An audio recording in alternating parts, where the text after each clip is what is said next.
Hello and welcome everyone to the Trackmania Awards 2024. You had 1 week to vote on the different categories that we presented previously, and a lot of you did. Across the 43 categories, we had 105,000 individual votes, and also for 1,800 unique people voting. And now it is time to tally all of those up and crown a winner for each category. Let's hop into the website already as well. This is how it's going to look like. Beforehand, we do want to say though that we see these awards as a chance to review the previous year and celebrate all the fantastic achievements of the community. Everyone who has been nominated here helped make 2024 a special year, and I am very grateful for that. Additionally, for after the results, we also prepared some interesting facts from the year 2024 that we would like to present to you as well. Basically everything that we felt was worth mentioning but didn't fit into the awards. But without any further ado, let's hop into the first category of today, Story of the Year. Exactly. Also, hello from my side. Yeah, let's hop into Story of the Year.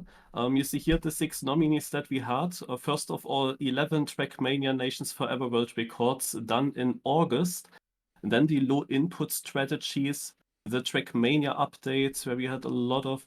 Then 7 people also achieving 200 STMs in the month of August.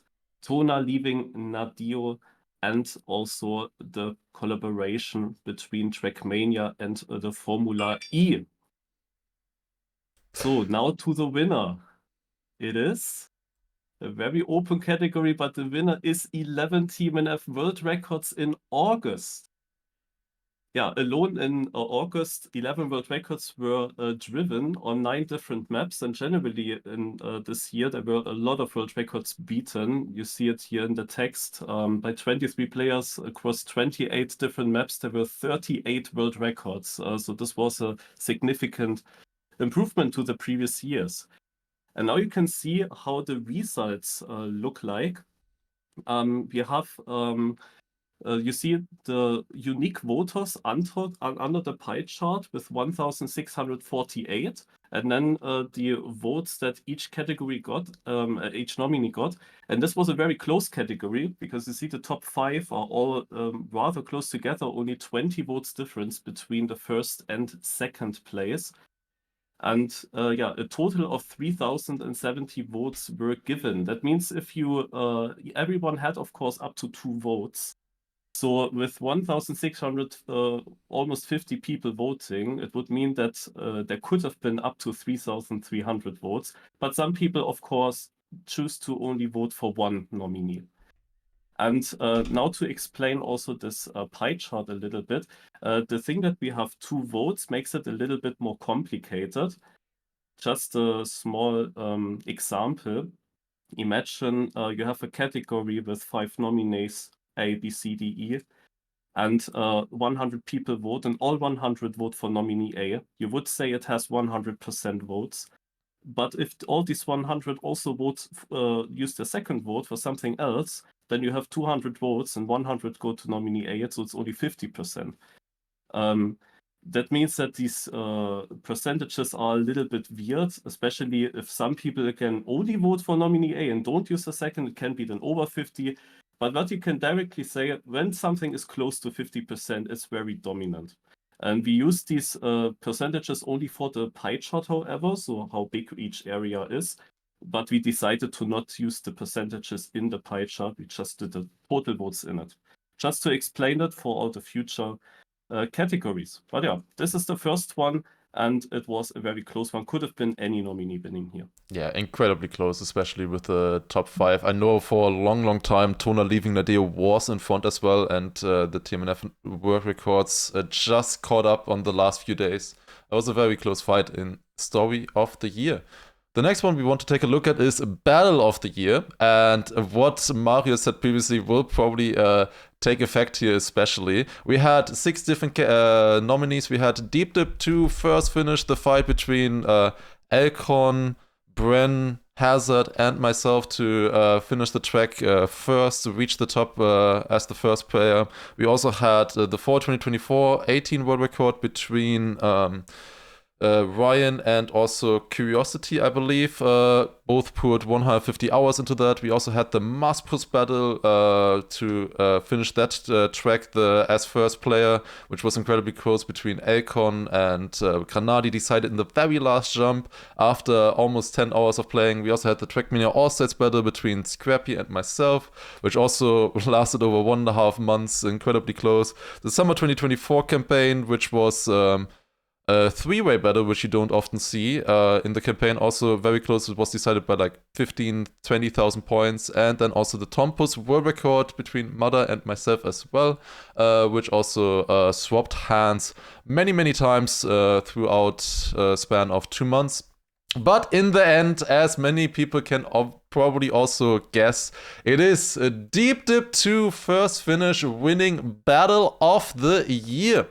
It was a really exciting time. It was so much emphasis and so many eyeballs looking at Trackmania throughout Deep Dip 2. It was an incredible event, and that is also reflected here. If we take a look now at the results, we see that Deep Dip 2, as Mario said previously, got over 50% of all of the votes, which is taking half of the pie chart. 1,542 votes going to Deep Dip 2. Now, as we said previously, if you look at the percentages, this would be like 50%, 51% or something. But to us, that would feel a little bit wrong to display that. Rather, we would showcase the votes here in comparison to the unique voters, because there were a total of 1,691 unique voters, and of those, 91% voted for a Deep Dip 2. 91% of the votes. The other categories, that is also now why we have 2 votes. There were a lot of categories with Deep Dip 2 in them, and we just felt previously already most likely Deep Dip 2 is going to win quite a lot of them, because it was just the biggest tournament, the biggest event that Trackmania pretty much had ever, I would say, in terms of like a long-standing event. And because of that, we expected to win multiple categories.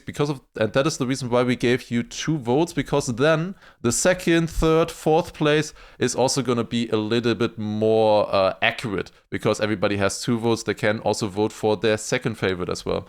In this case, it was then Trackmania All-Stars Battle on second, then the Summer 2024 campaign on third, Tompus World Record on fourth. It's pretty close in general between these. Then the fall 2024 18 world record and Maspus battle on sixth.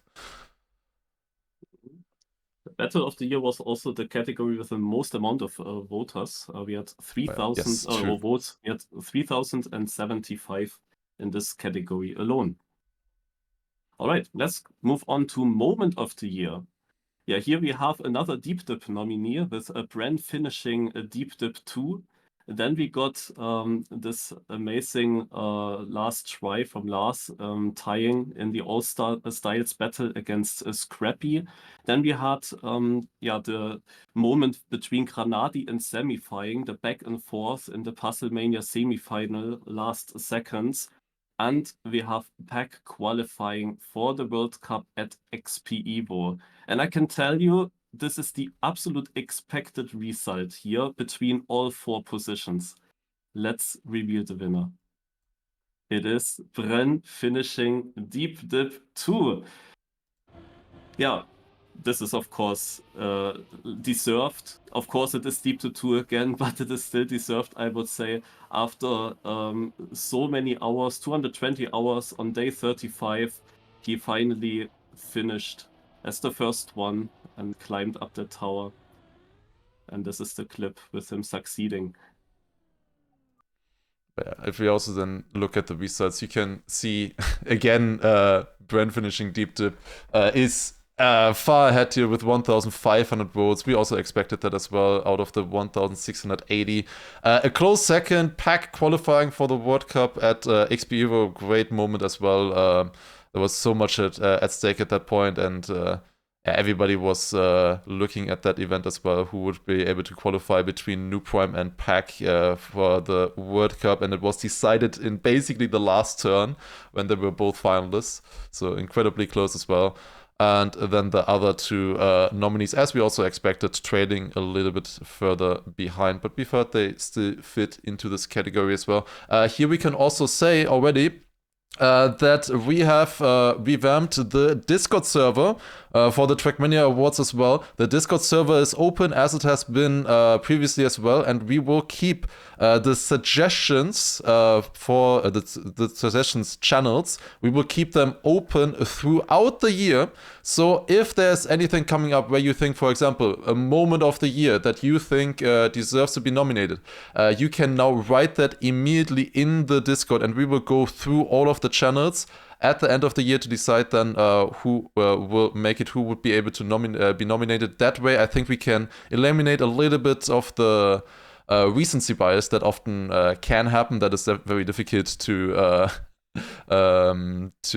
not have when obviously you're only looking back at the last year at the very end of it. So because of that, as I said, we will have all of the Discord channels open, and if you join the Discord, which I would like if a mod could post it into the chat, or I will also post it in the description of the video as well, you will be able to join there and also maybe help us a little bit to make the awards even greater for next year. I think we have a great base now working with the website and everything. The website also, once again, huge thank you to Chris, who has set up this fantastic website for us. Of course, it had a little bit of problems because we never could troubleshoot it at the when we revealed the categories and all the nominees. Then of course was of course a little bit of a problem because there were over 1,000 people trying it at the same time. So it was quite tricky, but it was still a fantastic website, and it works beautifully. Now going to performance of the year. Is there no performance in a specific competition? All right, yeah, we got first of all Scandia in the mini RPG of the week LAN final, where they used the reverse cup mode, and he still had lots of points left when the others were already down at 0 and eliminated. Then also reverse cup mode for Epos in the Beacon World League against Granadi, Massa, and was it Wissy? Not sure about that, but he was also extremely dominant, had still a lot of points left. Then we have Yannex in the Puzzlemania Grand Final, winning all 3 maps.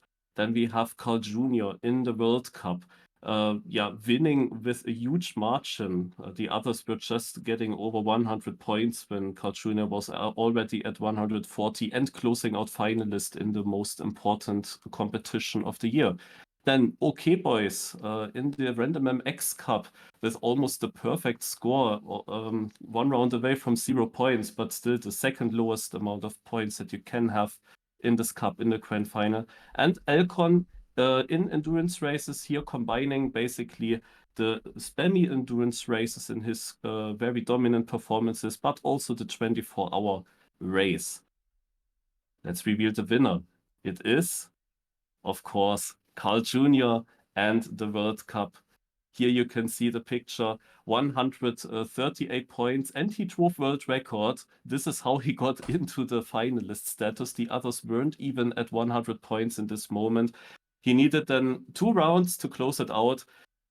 This is, of course, deserved here. It's the most important competition, but also all the other nominees, of course, very, very great. Here you see the standings. Second place goes to Elcon here in the endurance races. Third place to Epos. And then we have a small gap to the other 3 nominees with Yannex and Puzzlemania, Scandia in the Mini RPG of the Week final, and the OK Boys in the Random MX Cup.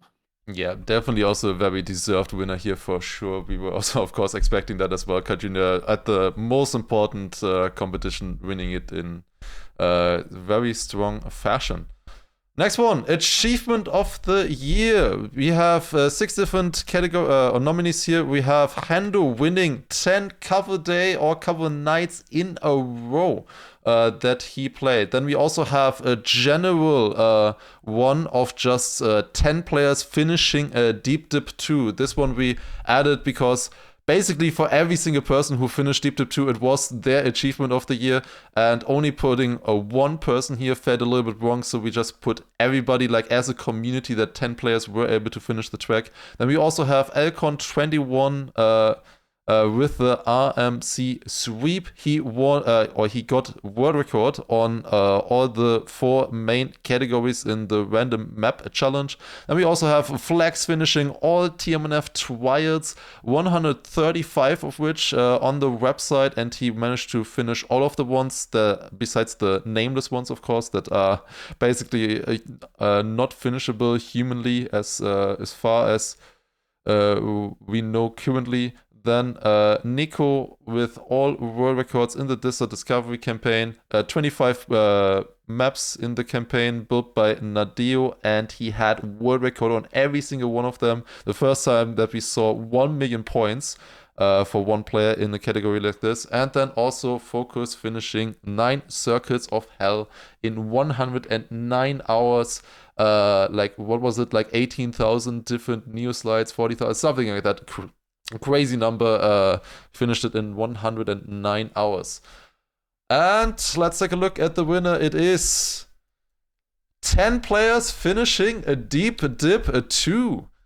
Once again, we have Deep Dip winning here, but this time it was a lot closer. We had 1,600 unique voters, and Deep Dip 2 won by just 80. Nico, having all world records in the Desert Discovery campaign, was also incredibly close as well. We can also see here, once again, all of the different finishers of Deep Dip 2. Can I do it in order? It was obviously Bren, Elcon Hazard, myself, Schmanio, Samifying, Clover, Kubas. Okay, I'm not sure between Kubas, Java, and then also Virtual. Those were the 10 finishers throughout the year that were able to finish Deep Dip 2. But yeah, that was the winning entry here. Also, Flags finishing all TMNF trials pretty high up. In general, this category was incredibly close. If you look at this, 679 votes for the first place, and fifth place only 449 in comparison. Or with 449 in comparison. Really close category, all things considered. Then we have Comeback of the Year. Correct. Comeback of the year. Yeah, we start off with Boss Bess in the Encore Grand Final. We have, of course, we had pictures and the details to all of them. Far behind in points, still managed to claim the victory. Lars in the All-Styles battle on Stunt, where he was far behind. He needed a lot of author times in the last hour and got that. I think it was 26 or something ATs in 45 minutes. And with that, making the comeback. Then we have Cloud, who has beaten Meep in the Gamers Assembly Canyon Grand Final. And Meep was already finalist. Cloud still needed over 20 points, and he denied them also a few times and closed it out in his first finalist attempt. Then we got a Snipe here with 12 in the Cup of the Day top 3 round. Otherwise, we got Stufts in the April Monthly Cup, the first of the monthly cups in the quarterfinal, where everyone was at 95 points. He was down in 75. Point limit was 100, and he then won every round and won this. And then we have myself versus Virtual in the Very Nice Time Cup, where only the winner gets a point, and Virtual was 7-4 in front. It goes until 8, and then I won 4 times in a row. The winner in this category is Boss Bess. Boss Bess in Encore. Yeah, here you see the picture now. He was down in 75 points. The others already at 92, 95, and 106. The point limit at 140. It is a grand final and very strong opponents, Visi, Binks, and Miquattro. And he managed to make the comeback happen and win the whole thing. And here the results. On second place, tied in second place, Lars and myself. Hello, Lars. Hello. Yeah, very surprised actually, for me personally, that the thing in the Very Nice Time Cup got so many votes, equal to Lars's All-Styles battle, but also close by is Stufts with the April Monthly Cup quarterfinal. And then a bit further back, we got the Snipe from 12 and then the Kenyan Gamers Assembly final. But for being Kenyan, still respectable 231 votes. Like that's just a little bit less than half of the votes from the winner here. Also very even distributed category as well. Yeah, pretty damn close fight here, of course. Stuff like, we obviously know ourselves that stuff like Canyon or in general older games are maybe less known to some people, will probably also get less votes due to that, but we always feel like they're worth showcasing here for the great achievements that a lot of people also in other categories achieve. And even if they may not get as many votes, they always definitely worth a shout out and that more people find out about them. There's, I think, many of those cases throughout the awards here. And let's hop into the next one, which is, of course, Match of the Year. Maybe I do that as well. Yes, please. Yeah. All right. Yeah. We first of all have the Kenyan SCL Grand Final, where the two Hype Boys teams played against each other in several sub matches. Points were all summed up through the sub matches, and it was only a 2 points difference between the two teams at around 326 versus 324. Extremely close for such a format. Then we have the April Monthly Cup Grand Final, the first Monthly Cup again, and the Grand Final had a quadruple finalist situation. Then we got the Game World Cup Consolidation Final. This was the match with Peck and Afi dominating by miles against Tween and Stufts. And then it became close suddenly, and we almost had a quadruple finalist there as well, even though there was 40 points difference between the two groups. Then we got the XP Evo Grand Final. Most of you know that. It had lots of stories, not just only the win for Epos in a very close final, but also the question who will qualify to the World Cup with Pack versus New Prime, with a double and final situation there. Then we got the LSC Grand Final. This was basically a 6-lapper competition where Vosail sniped Epos in the last lap of the last race on the finish line by 100 and won the thing with that. Very epic. And then we got the 24-hour race, which is also included here because it was so close. After 24 hours, there was a difference of, I think it was 3 checkpoints only. Before we reveal the winner, one thing I want to say, we were sadly here a bit late with adding details to these nominees. And while in other categories, we have, for example, short videos, people watched these, but these long videos, nobody is watching them, obviously. So it is a bit to be expected that the more known nominees have a higher chance here, while something like the Kenyan one is, of course, not as known. So less people obviously vote for it. But yeah, what will win? It is not a big surprise. It is the XP Evo Grand Final. That's, of course, the nominee most people remember, most people watched. And it is, of course, also not undeserved. As I already said, there was a lot to play for in this Grand Final. And the 24-hour race was also close by. But as I already mentioned, the other 4 nominees, especially as they are not so known and with a lack of details, they had a hard time to compete with the top 2, even though they, of course, also were really cool and very close. A really funny pie chart here, in my opinion, with the two just having so many votes. XP Evo Final and also the 24-hour race, of course, shouted for it as well with how close it was. And then the other 4, sadly, of course, trailing a little bit behind. Of course, not everybody can watch a complete match or to just do the votes here. It's a little bit tricky, of course, with a category like this, but all of these were fantastic. And if you're looking for a great match to watch, if you want to see some great Trackmania action, these, of course, can recommend if you want to check them out. But yeah, now that was stories of the year, the first subcategory or the major category of categories that we've had. The next one is runs, where we will first be taking a look at the Trackmania 2020 World Record of the year. We have 6 different nominees here. One thing I also want to say before is that we always tried when picking nominees to get a decent bit of variety, not just having competition maps, not just having campaign maps, to for example, have a more casual map, a different style of map, a longer map, a shorter map, and stuff like that. We always want to try to mix it up a little bit to give a decent bit of variety for everybody to vote for. And we have Spring 2024 20 as the first world record.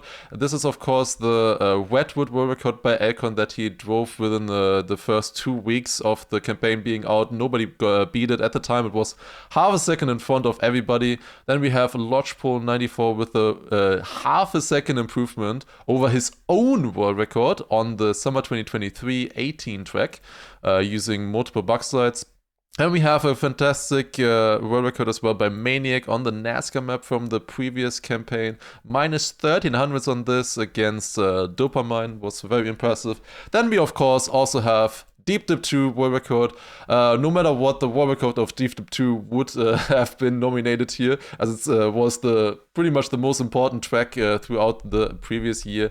Then we also have a very different run here with the Puzzle Competition 5 world record by David H, which was 4.5 seconds long, beating second place by 1 second, which was insane. And a very different nominee here. And then we also have Whole Grain Spaghetti by Granadi, wood snow mixed map, where he got an insane run that probably nobody besides him could reasonably beat. And let's take a look at the winner. It is Deep Dip 2 by Virtual, winning Trackmania 2020 world record of the year. It was a little bit more closer here. It is Deep Dip 2 winning with 881 votes of the 1,502 available ones. In total, we had 2,700 here. Then the Spring 2024 world record by Alcon was on second place, not too far behind. We also have then Granadis on third, the NASCAR one by Maniac on fourth, a Lodgepole on fifth, and then expectably, to be honest, but we felt was deserving of a mention, David H on sixth with the Puzzle world record. Alright, that was Trackmania 2020 world record of the year. Now we also have a classic world record of the year, basically the world records from previous games that we felt mentioning, because they are often very different. They have more, more, how do you say it? They have more nostalgia in a way. These maps have been played for a much, much longer time. And in this case, especially if we take a look at ESWC A1, this world record, that the previous world record on this map was basically set on the day that A1, that the Trackmania Nations, that the stadium came out. Basically, this old world record was set, and Ollie 10 managed to beat it over 15 years later by 100th with a perfect precise run. Then we have TMNF CO4 race by Link. This, of course, if you just look at the video here, you don't immediately see that he beat the old world record by half a second with an incredible shortcut. Then, of course, we have AO7 race, possibly the last improvement we will see on AO7 by Racer. He has put in over 1,000 hours into the track, and a great run, a 0.18, beating his own world record of a 0.19 as well. He just kept pushing it. And then also we have Trackmania United Stadium C5 by Schmanuel. A very, very difficult cut that you have to do in camera 3, landing in a bug side. And here he was able to beat the old world record, I think, by 7/10. Let's take a look at the winner. This was a really close and difficult category with only 4 nominees, but it is AO7 race by Racer, winning with 752 votes. Incredibly close competition here. If we look especially at the second, third, and fourth place, 519, 515, and 506. All of these deserve to win, in my opinion. They were all great runs, but yeah, incredibly close competition here. But in the end, with a decent margin, actually, AO7 race, possibly the last improvement that we will see on AO7, one of the most cooked world records in TMNF, definitely winning it with 752. It might be actually the best last place, getting That's 506 votes and yeah, being that's last. that's Will be possible. difficult Yeah, to beat. that will be difficult to beat. All right, and the next And one is cut of the year.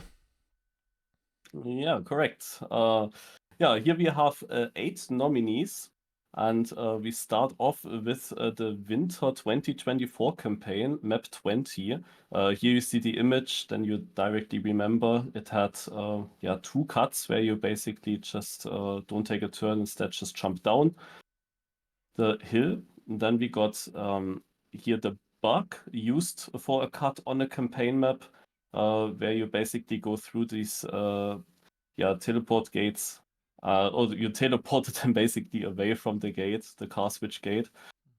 Yeah, the next one is the corny cut on summer 2024-07, where he was the only person to be able to make this cut and get the world record with it, just by 900s. It's just barely faster, but he was the only one managing this cut. Then we got many people suggested it in the Discord, of course, because it was still very recent.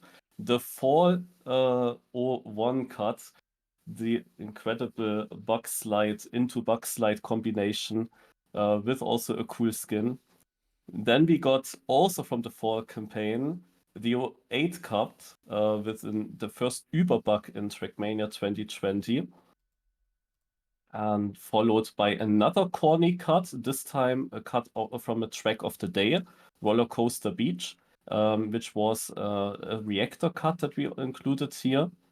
Next up, we have the cut on Virtual's Pyramidori, which is mainly here because of the story behind it, because there was a huge prize pool for beating the AT. In the end, there were then 2 prize pools for beating the AT with cut and for beating the AT without cut, because it got beaten way too quickly for Virtual's liking. And then we have Citronelle, which is a cut that was done after the track was not track of the day anymore. It got done later, but very cool. Like, he gained a lot of time, was also the only person to do it. So there are a bunch of really good ones, especially 01 and 08 were mentioned a lot in the Discord as they are recent. So we kind of assume that it's going to be one of them, but which one will win? It is Fall 2024-08 by Emelius. Here we can see it as well. Also, once this is the world record that won. Why is it saying there's music? This is the world record that won cut of the year. Yeah, I think Emelius was also the one that found that cut, and is the one that got world record with it, if I'm not Insane mistaken. stuff. Otherwise, you guys can write in the chat now. Yeah, the first time we've had a Uber cut like this in the game. It also just fits so perfectly on this track. It's just really nice. It saves, I think, a whole 2 seconds. This is a pretty tough category here for sure. Second place was, of course, also the other Fall 2024 cut that we saw for the 08 one. With That 495. was also found by Emelius, right? Yes, I believe so as well. He was, I believe, the first one to do it. And Yeah. very interestingly, the third place here is the one from Corny on summer 2024-07, where he bounced below the water, or through the water below a structure into the finish with a plastic bounce. Getting 430 votes, not that far away from first place. And interestingly, I say that because nobody mentioned that one. Like, everybody forgot about it until the awards. Like, nobody mentioned it in the Discord or anywhere. This is exactly the reason why we opened the Discord already now. Yes. So that you can now already vote for the things that you remember. You can also already look a bit back. We had the Red Bull stages and so on, if you remember something from there. I, of course, also note things down during the year in my Google Sheet again. But this is, of course, one of the reasons. It's hard to remember that at the end of the year. And yeah, it was not really mentioned, interestingly. Yeah. Also, one extra thing I want to mention as well is that if you want to see these cut runs, of course, we're not showing every single one now, only the winner. If you want to see these again, the the award website will be still up and running. You can also take a look at the resets later on. After we are done with the show today, you will be able to see and check out all of the resets as well. Take a look at the pie chart and all of the stats and everything. You can even download them. You can even download it as a Excel file, basically. And yeah, basically you can take a look at if you want to see some of these cuts again. If you missed the previous reveal or the time where you could vote for them, you can check them out afterwards as well. The website will stay open for now. And the next one we have is Classic Cut of the Year. 4 nominees here. This is again, as in the previous category, just cut world records from the older Trackmania games. We had 4 different ones from different games. We have the TMNF CO2 race cut by Jan, basically taking a different line over the dirt. It looks like a very, very simple cut. In fact, if you would play this track in Trackmania 2 or in TM 2020, it would be very easy. You could almost do it consistently. However, in TMNF, due to bugs making it much harder, the cut was undone, even though it was known about for over 6 years, and now was finally completed by Jan in a world record run. The next one is TMN Race H2 by Rezo. Really cool reroute using a nose bug at the very end to jump over a border. Really cool and creative stuff by Rezo on this track. Then we also have TM2 Stadium D3 with a newfound cut here as well. After 10 years of this game being out, I think Phipps spent over 50 hours or something on trying to make this one work, jumping below the sculpture into the checkpoint here. It's basically this jump right here. He's jumping below. You're supposed to go above it normally. And then we also have TM2 Canyon BO3, a canyon cut that we didn't see for a long time new canyon cuts. It's was quite rare, but we did see one this year again, also after over 10 years of this game being out. This was a known cut for a very long time, but finally successfully achieved by us 40. And now the cut winner, the classic cut winner of the year is going to be, out of these 4 different ones, pretty close in this one as well, but it is CO2 race driven by Jan, getting 616 votes over the others. We can also watch it once. I believe this one was found by Yav as well. At least I remember a YouTube video by him as well, where he showcased it for the first time. Yeah, basically driving the dirt up here, warbang, that's the complete normal world record line. And now the important thing is you jump out here to the right. This is not necessarily that much faster, but what is fast is that you jump back onto the road here with a lower jump, and with that have more speed over the old world record. And then he also still has to drive a pretty clean run here to survive the run on world record pace. Not the easiest thing in the world. We can also take a look here at the comparison against Raisins, I believe. So the start here is not too far behind the old world record, then jumps to the right here, and then back onto the road with a lower jump here and has more speed, and with that overtakes the old world record. And then the thing is, he also drives a very good last turn as well. So quite a nice run here by Jan, finally making this cut a reality. If we look at the resets here, of course, Rezo's cut on TMN Race H2 was not too far behind either, with 525 votes. Also the one by Fib on TM2 Stadium, also not that far behind with 475. In general, a pretty close category. I'm also pretty surprised that, and it's nice to see that Canyon, even though the Canyon cut got last place, it still got 334 of the votes. A decent tally, I would say. So, nice to see. Yeah, now we move on to the reroute of the year. Yeah, special cuts where they take a different checkpoint order. And we have here 3 track of the days and 1 campaign map. Starting off with the campaign map, which is Winter 2024 map 22. Maniac here with a world record. Yeah, where he basically turns around near the start on a penalty crest in order to get the reactor boost up. And with the reactor boost up, yeah, we can maybe just show Yeah, just show the one part. Yeah, exactly. Here he gets now reactor boost up, uses that to jump over and getting a zoop and a zoop into a bug slide. This is the reroute. Then we have Arpa on the track of the day. This is basically going through the whole track. It ends in a very difficult overwall, but he starts already with a dirt overwall. Completely different route, and there was even a second route in the middle. You could choose a little bit how you do it. Then we got pool speed, also a very nice reroute, starting relatively early on here with that flip at the landing, then jumping onto the red boosters to the next checkpoint, then a quite difficult left drift into the triangle, ideally, to then double respawn using the speed and then jumping to the finish.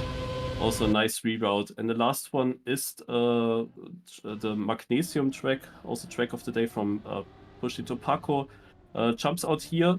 The interesting thing is, basically at the end of his cut, you can really see how he just is barely faster, but this landing here in the inside line gives him the advantage over the normal records.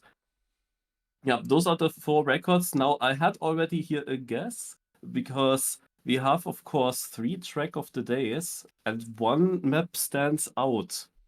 And of course, if someone votes for a track of the day, would he give the second vote then to the non-track of the day?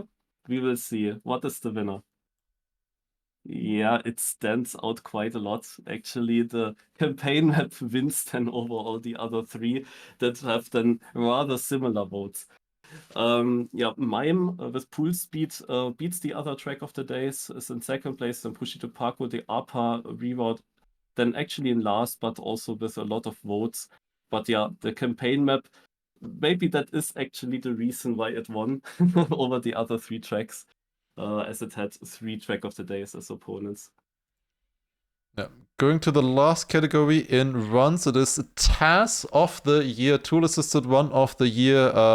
And we had some insane runs here, insane new finds as well on these tracks. First of all, AO1 race, Yosh, who is also, of course, known for other YouTube videos that he creates, was able to find a new mid-road bug here on AO1 race to get lower airtime in the jump and keep with that a little bit more speed and beat out the old TAS world record by 200ths of a second. Then also AO6 obstacle, we have a new cut.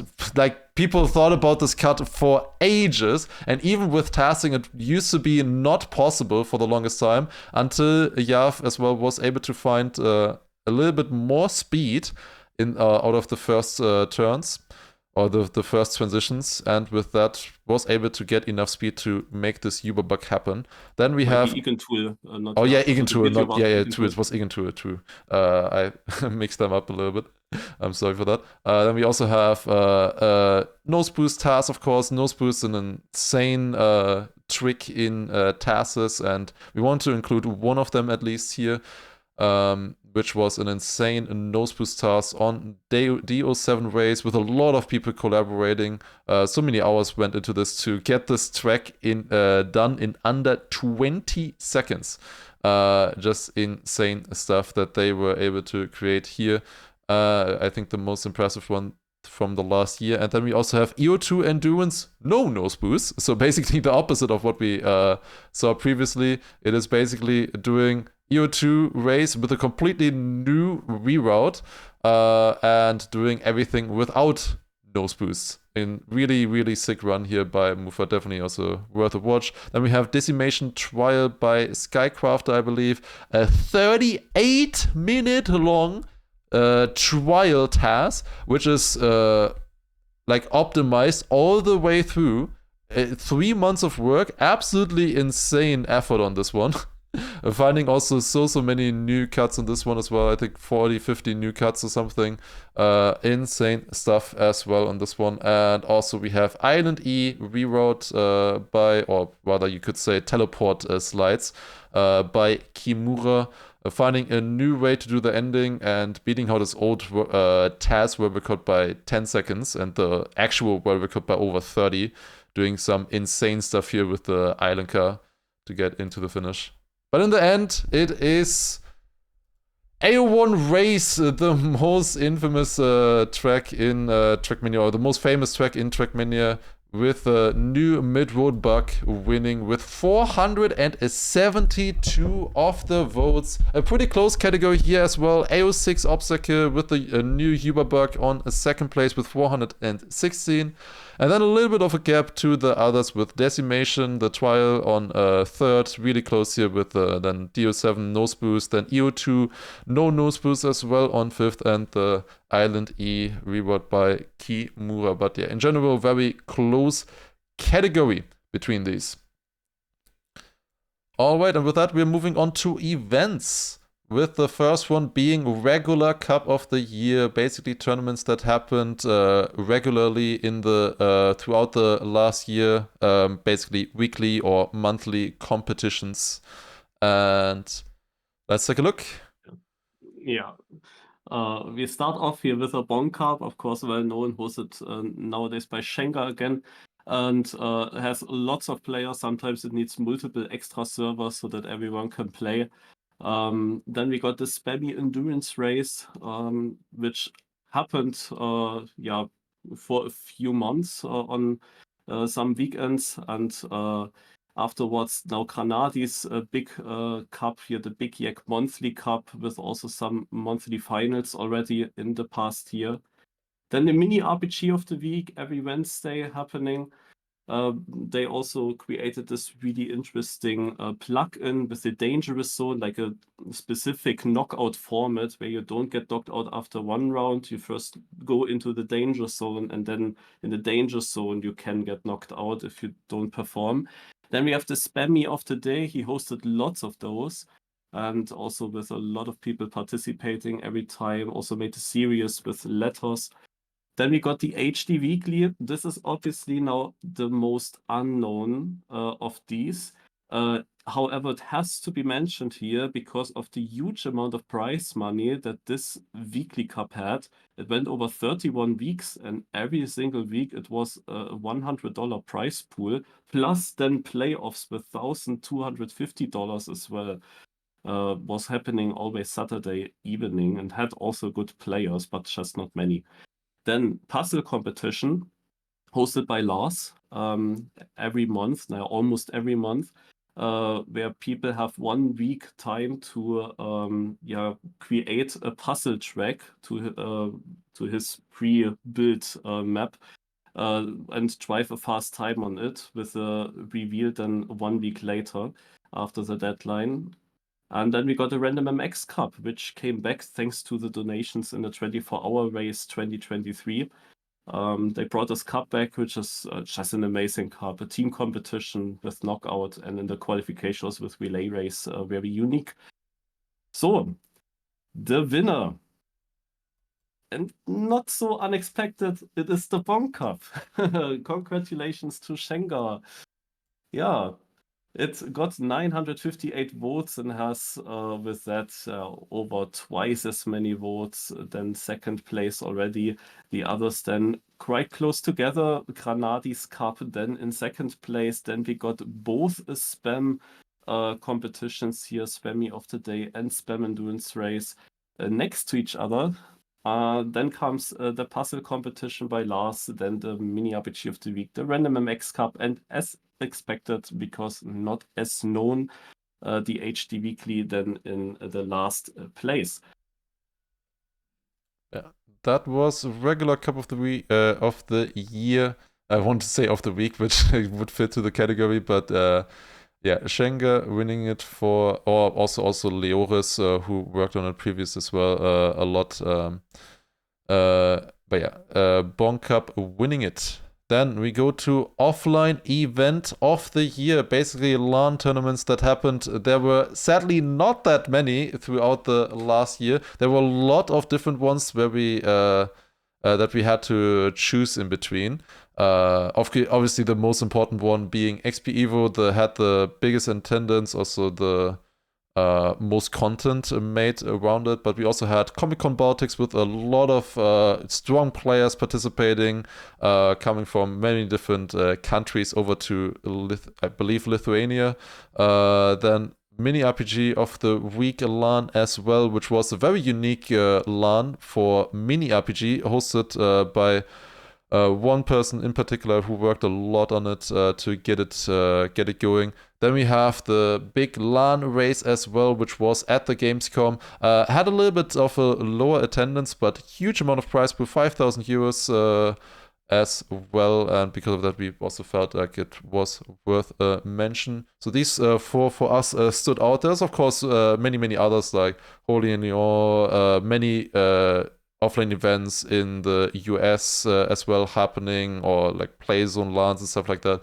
There were a lot of ones at a similar kind of scale to these three. But of course, as pretty much everybody would expect here, it is XP Evo winning it, and it was not too close. XP Evo getting 1,261 votes. Unique voters was at 1,351. Probably the biggest percentage we have seen so far. Over 55% of all votes, and you have 2 votes going to XP Evo, which is quite impressive. But yeah, 1,261. Then in second place we have the big LAN race with 442. Comic Con Baltics with on third with 391, and also on fourth place we have the Mini RPG of the Week LAN with 211. Here also again it's I would like to also get some feedback on from some of you as well on the 2 votes that we gave. I think for especially categories like this that have a very expected, to be honest, winner, I think it helps a lot to differentiate the second, third, or fourth places, because if you really liked, for example, the Comic Con Baltics or the big LAN race or whatever, and you wanted to vote for it, but you obviously believe that XP Evo should win, then you would have to take away your vote kind of in a way. And I believe that the 2 votes made it a lot better in this year in that way. If there was just 1 vote here, then the 90 people that didn't vote for XP Evo, they basically would have decided over the other positions here. And with the 2 votes, we basically avoided that. So it is a more fair result than for the other nominees. All right, let's move on to the online event of the year. Here we start off with the 24-hour race, which worked very flawlessly. Plus, it had, of course, this amazing battle between the 2 teams for the first place.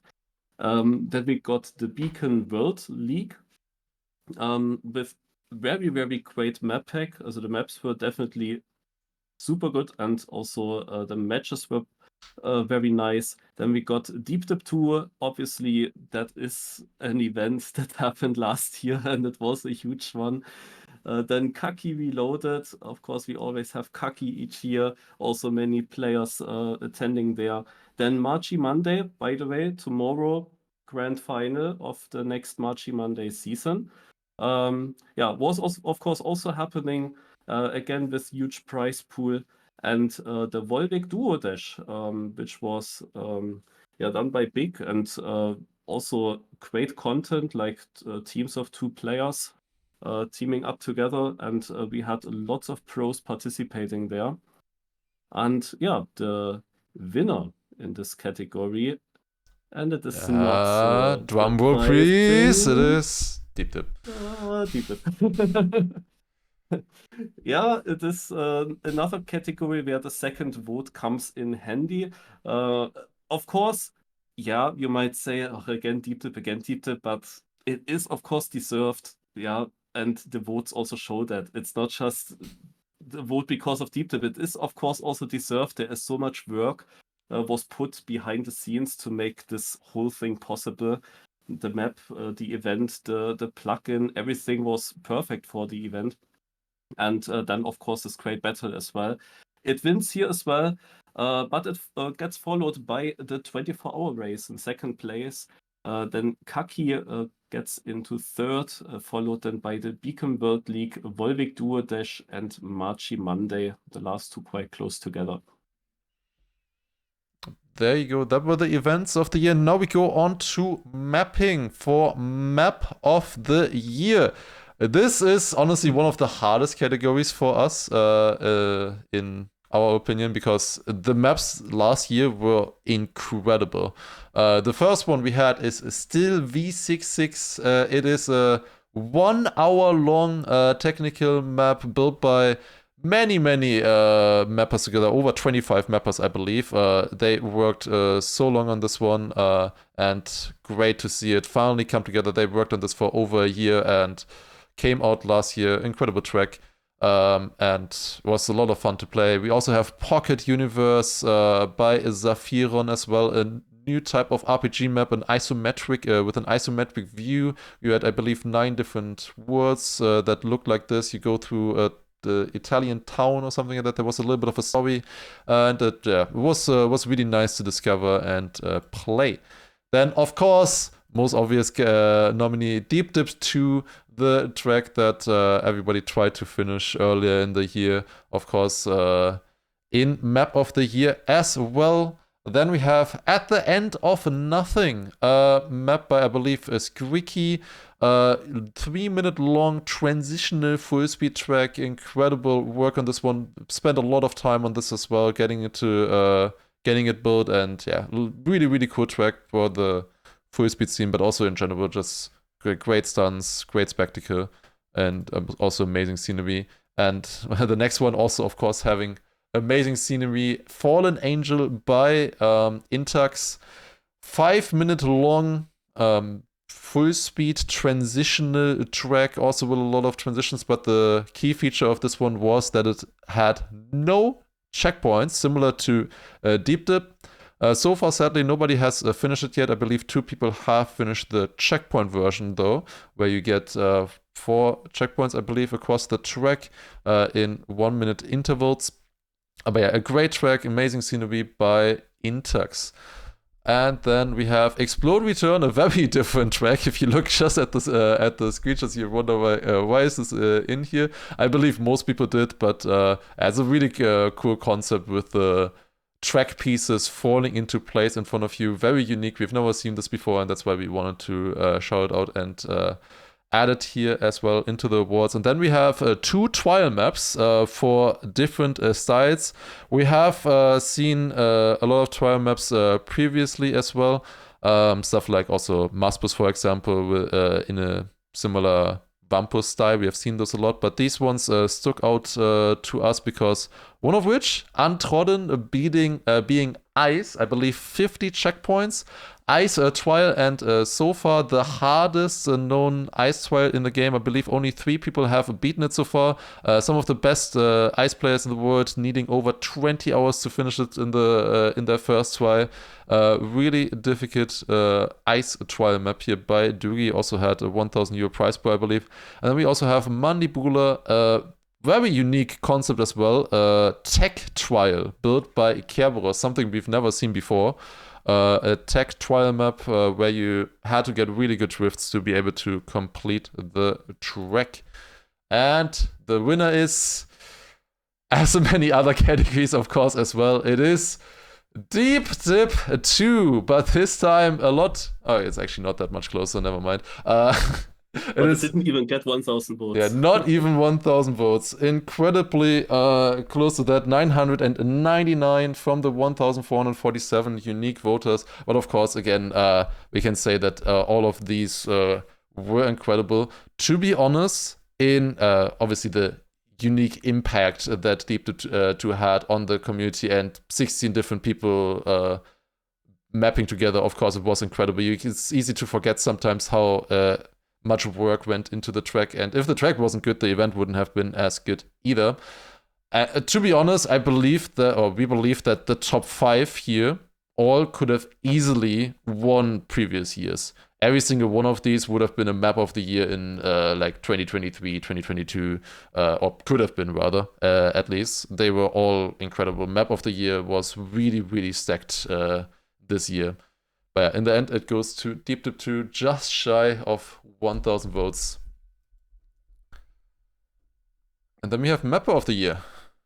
Indeed. Mapper of the Year. We have here Bumilette. He is, of course, a little bit the extraordinary nominee building the old car maps. Then we got Jabski. He had a lot of track of the day maps last year. Then we got Intex as our third nominee. Link, of course, also many track of the days in the past year. The fifth nominee is Spec, and then we have also Squeagle. He got a lot of awards on TMX with his tracks. And yeah, this was open for us who might take it here. The winner in Map of the Year is Intex. GG to Intex. Here are the results. Actually, it wasn't even that close. He has quite a good gap to second place Link, and also Link has a good gap to third place Spec. And then, however, it's very close, especially between Jabski and Squeagle, and Bumilette then in last place, but also getting 163 votes at least. Yeah, Intax, a back-to-back winner of Map of the Year. Quite rare to see that. He won in 2023 as well, and now also in 2024 with 763 votes. As we shown previously, of course, he built Fallen Angel, but he also built multiple track of the day maps as well, and also some competitive tracks throughout the year. Great stuff. Of course, Intex is not going to be as available throughout this year because he, I believe, has military now through this year. So maybe this was his last chance to win currently. We'll see. We'll see if he is still able to cook in this year as much as he did last year. But yeah, GG's to Intex for winning Map of the Year once again. First place with 763 votes. Next one is competitive map of the year. And here we have 4 different ones. This was very hard for us to define. We have tried to only pick one from each tournament, and for that we have chosen Vixa's Stratospire's map for the Trackmania 24-hour race.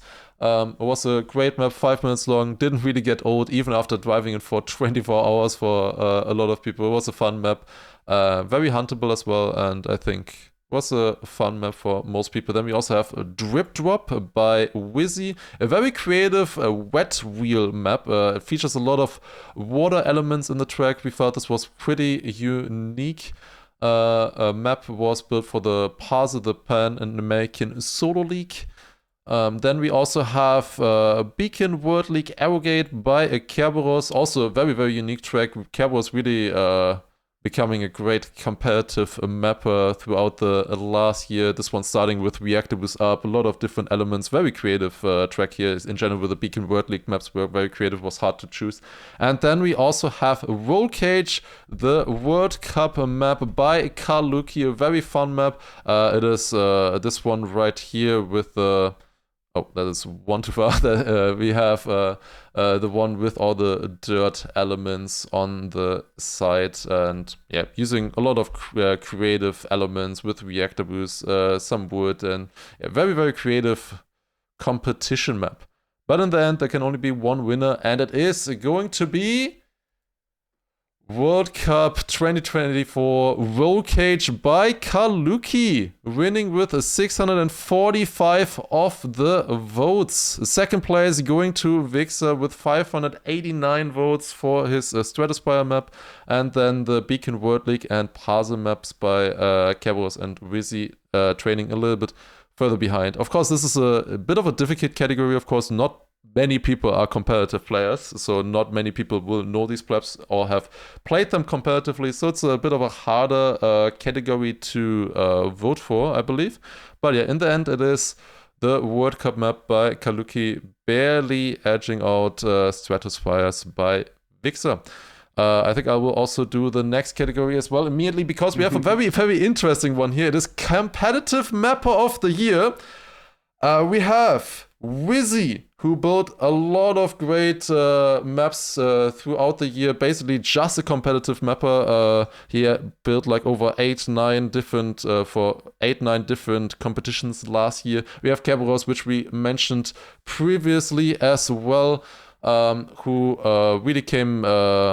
Or became a great competitive mapper throughout the last year. Roxy also participated in a lot of different events in mapping and built quite a few nice maps as well. I believe for Beacon, for especially for XP Evo, but also for other competitions as well. Whiskey, it was a bit hard to choose a category for Whiskey because he was a great competitive mapper, but also a great normal mapper as well. We placed Whiskey in competitive mapper for some great maps that he built for the, I believe for obviously World Cup with a spin-off, but also other competitions like Comic-Con Baltics, I believe, as well, and a few others as well. Vixer, we mentioned previously, both the Stratospires map, the 24-hour race map, but also a few other competition maps, and also Roquette, also a very known name you will see a lot when you find a new map pack for competition. Built some great maps as well, and I can tell you one thing. Some of the categories we've seen previously, of course, were landslide victories, with one category winning by far. This category, however, you guys voted in a way where Chris had to rework the code of the website. Because, in fact, with over 1,400 votes, I believe, again, it ended up in an exact tie between Rizzy and Whiskey. Both of them getting exactly the same amount of votes, 643. So we will crown Rizzy and Whiskey both as competitive mapper of the year. This, especially, it was decided in the last hour of the voting phase. The last votes came in. It was so close. They were close between 10-20 votes all the time when we checked. But yeah, in the end, it was just the exact same points. And the funniest thing is, imagine if we decided this by alphabet. Rizzy versus Whiskey. How did you both ended up on the exact same votes? It's really funny. Really funny. Yeah, we should do a collab map together. Yeah, definitely.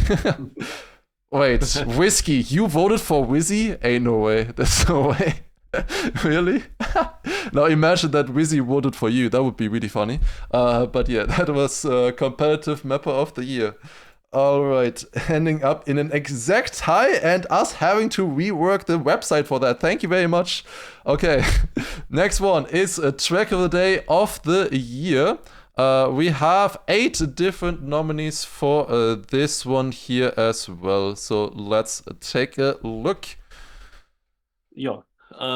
We start off here with Detonate, a map built by Carl Luki. It was a speed tech map. We tried to focus on different styles here, of course. This one was also mentioned a lot.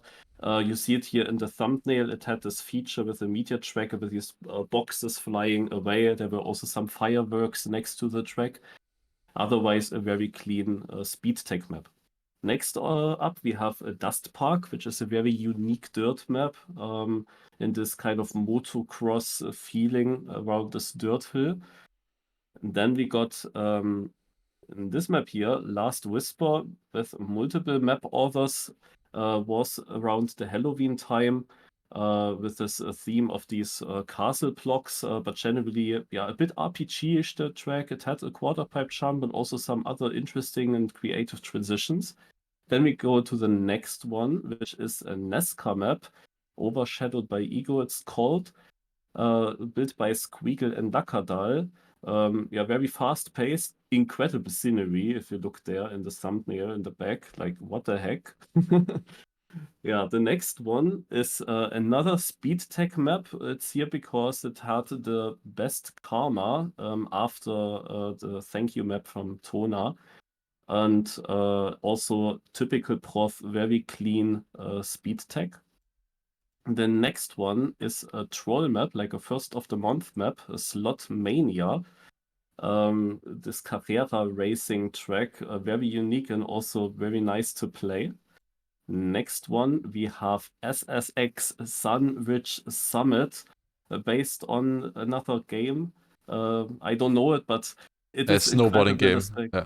Okay, yeah, it has different routes that you can take. It was very difficult in the Cup of the Day seeding, I remember, finding the best line. And yeah, just extremely well made. Then we go to the last one, which is mainly in because not because of the route, but because of, first of all, the scenery is all done with only the vanilla blocks and items. Plus, there was many streamers have been doing voice lines for the cars in the scenery, and you could then basically do an RPG-ish adventure if when you were talking to all those cars and in the end rescuing a cat. Yeah, this was Yeah, those basically an are RPG story type of track hidden as the track of the day. It was mostly in as the yeah. RPG map because that was a very unique thing that we don't really usually see in track of the day. Exactly. And yeah, those are the 8 maps. And the winner, and I think very deserved, it is SSX Sun Ridge Summit by Oklavukixus. He won with a huge margin, twice as many votes as second place, and then it's incredibly close. Yeah. Like we have here 8 nominees, and they are so close together. As a second place goes to Detonate by Karluki. Then we have actually the Slotmania, the LoL Cup of the Day map, in third place, almost second. Followed then by the Nesca map by Squeagle and Lakadal. And then comes Vanilla Construction, surprisingly high up in fifth place, beating Last Whisper. And then we got the Prof map only in seventh and Dust Park in eighth place. Yeah. On when we also have like 8 votes like this, it's also can be definitely said that having a very unique track is very helpful. For example, we did have 2 different speed tech maps in Detonate and RGB, which can be a little bit detrimental for your votes. Then, of course, if you have a very unique track, like for example, Slotmania being very unique, the only first of the month map that we included here can, of course, help your votes as well. But that's also a thing that we try to help a little bit with the way that we choose the different nominees, but definitely a thing that will still inevitably happen here and there, but definitely still very deserved for every single track here. And yeah, incredible. SSX, the SSX map was just incredible.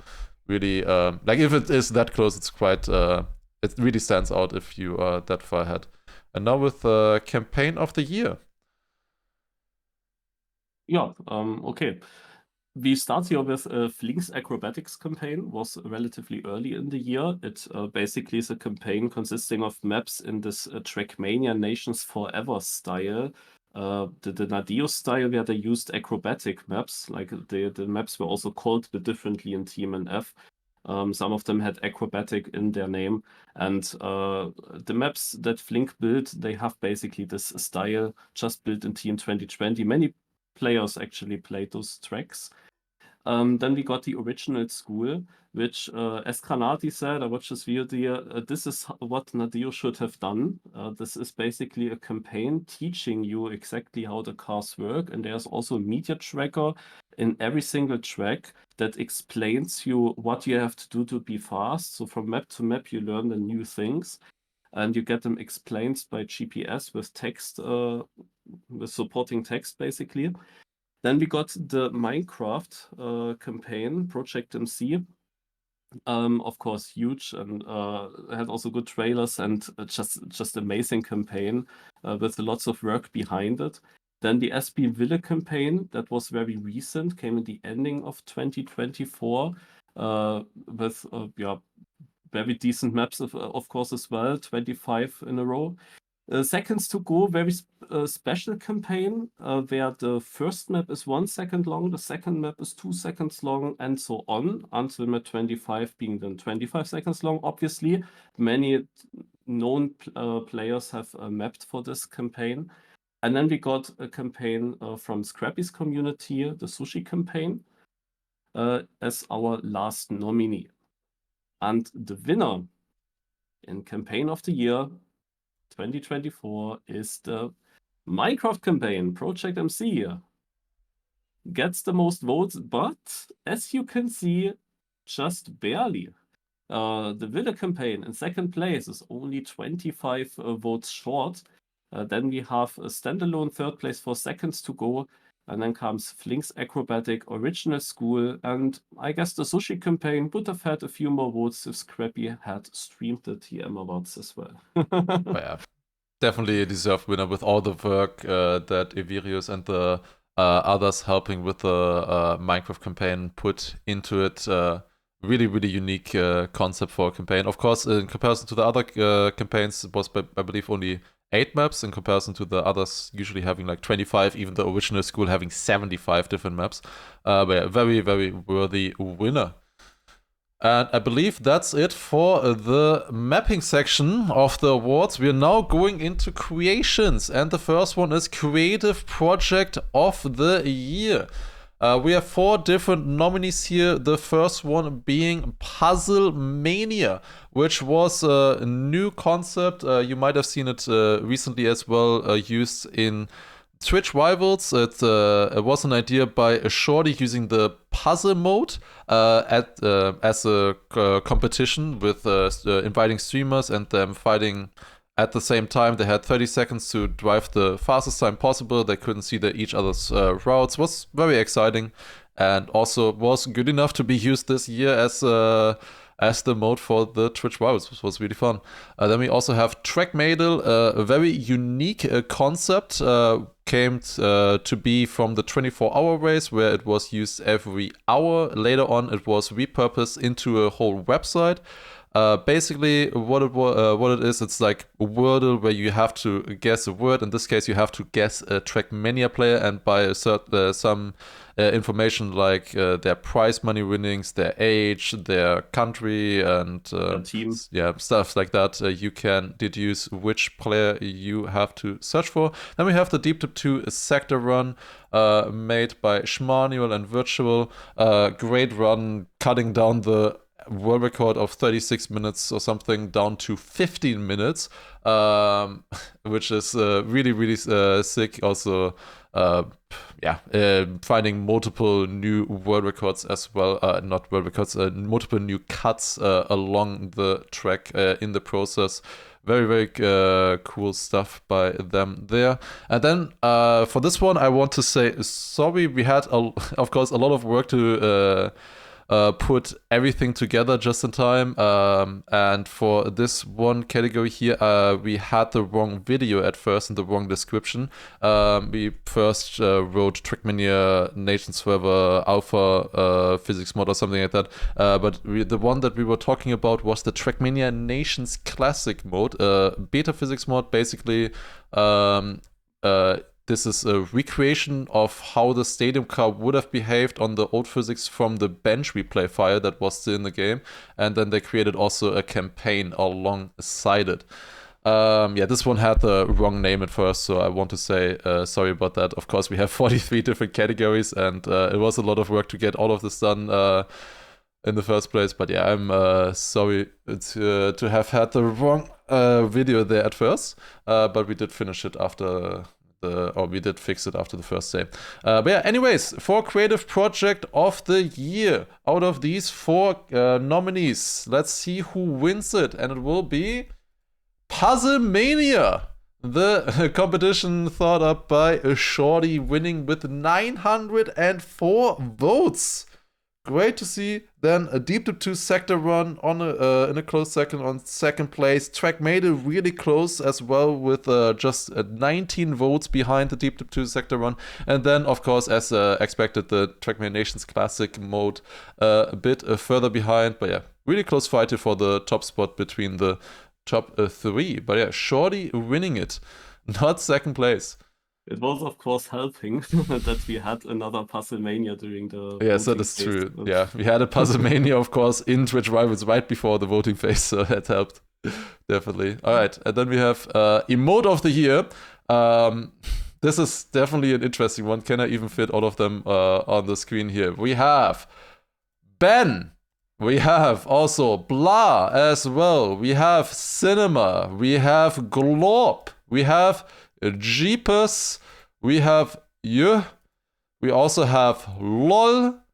And the last three we have is, of course, during Deep Dip, we had Quack, also with different versions as well. We also have Yak, very influential emote, and also XDD coming in, well, 2 different variants across the Trackmania scene, or across the various Trackmania channels on Twitch.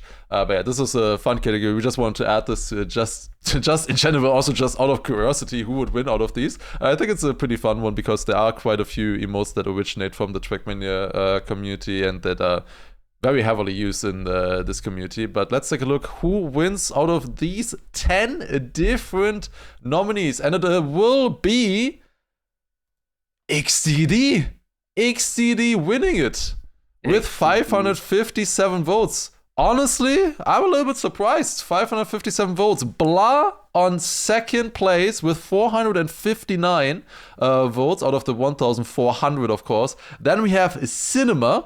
That was my expectation for first place, to be honest. On third place for 422 votes. Then we have Yek on fourth place, 369. And then, interestingly, I mean, I don't know how interesting it is really. It's Twitch emotes. It's fifth place with a bit of a gap. The other 4 had basically the double amount of votes.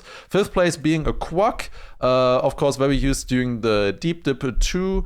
And then we have Ben, LOL, Glorp, Jeepers, and Y as well on the remaining positions. All right, there you go. That was Emote of the Year. The next one we have is Meme of the Year. Correct. Yeah, here we have 6 nominees. The first one, very funny, is Granadi versus Sander meme. You might all know that clip basically where the chess master comes in to play against the young boy. And this meme is of course really great. You can watch it on the website if you didn't see it before. Then we have here the stunts, 1 million points due to these interesting, this interesting game mode by Nadio. It was possible to do just a 6-hour long run, jumping on a bumper and getting by far the most points with that. And Ender made a meme out of that. Then we got homologated, a word that was highly used in the Trackmania World Tour. And at first nobody knew what that actually means. Then the next one is one of the many Sartel memes. We could have actually also put multiple others in because he has a lot of great memes. We choose now to take one, and we choose this one, especially also due to the music having no problems. The map review server meme, and then we got virtual sliding in mayonnaise, and we actually have found now where it came from. Okay, can maybe show that once. I have to pay you to see you slide around your floor covered in mayonnaise pretending to be a Trackmania car on a nice map. Yeah, there you go. That's the... Yeah, and that continues, however. So there are then multiple donations coming in, always from the same guy, again with another rhyme, with that he wants virtual to slide on the floor covered in mayonnaise. And it was then just sticking as a meme in his community. Then we have this amazing clip. It could have been also clip of the year. We put it now in meme of the year. Yeah, the toilet sounds that Lufok had to hear or listen to in the matchmaking voice chat. So, who of them wins? It is gonna be Granadi versus Sander. And now let's I think this one we can also watch. Ты готов сыграть? Да. Подожди. Миш, у меня для тебя This was, of course, right after a cover day between Granadi and Sander, which was incredibly close. Sander joining late and having to learn the map in rounds against Granadi, who was dominating at the beginning. Я приглашаю в эту студию 12-го чемпиона мира по шахматам, международного гроссмейстера, заслуженного мастера спорта СССР Анатолия Карпова.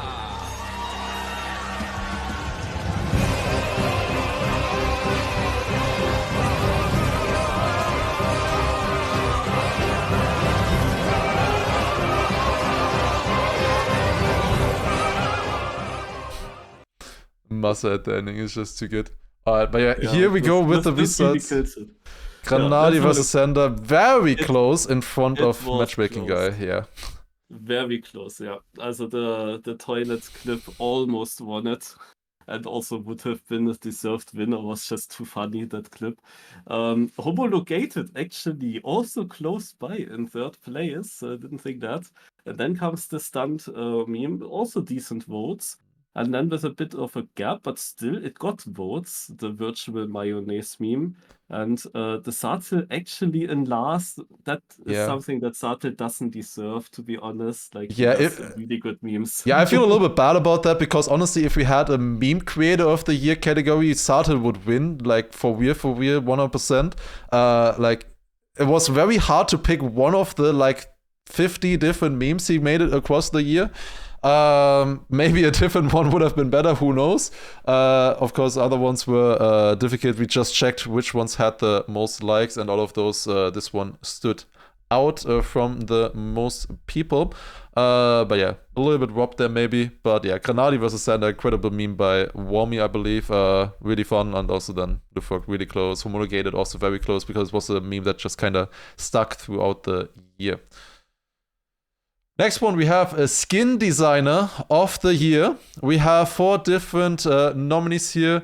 We have Anteskins as the very first one, made many different great skins. You can see all of them on his or on the website as well here, of course, that we have linked. One of which, of course, being the XP Evo skin that was made for the competition, but also many other great skins as well throughout the year. Then we also have Leviathan with many great skins as well, coming into the scene now really, and being a more known entity in the skin designing community, and I also really liked this skin here as well. Then we have Mars as well, also a newer one as well, newer entry in the skin designing community, making quite a few great skins for different teams as well throughout the last year. And then lastly but not least, we have Shumi, also so many great skins throughout the year made by Shumi, for example, for the World Cup and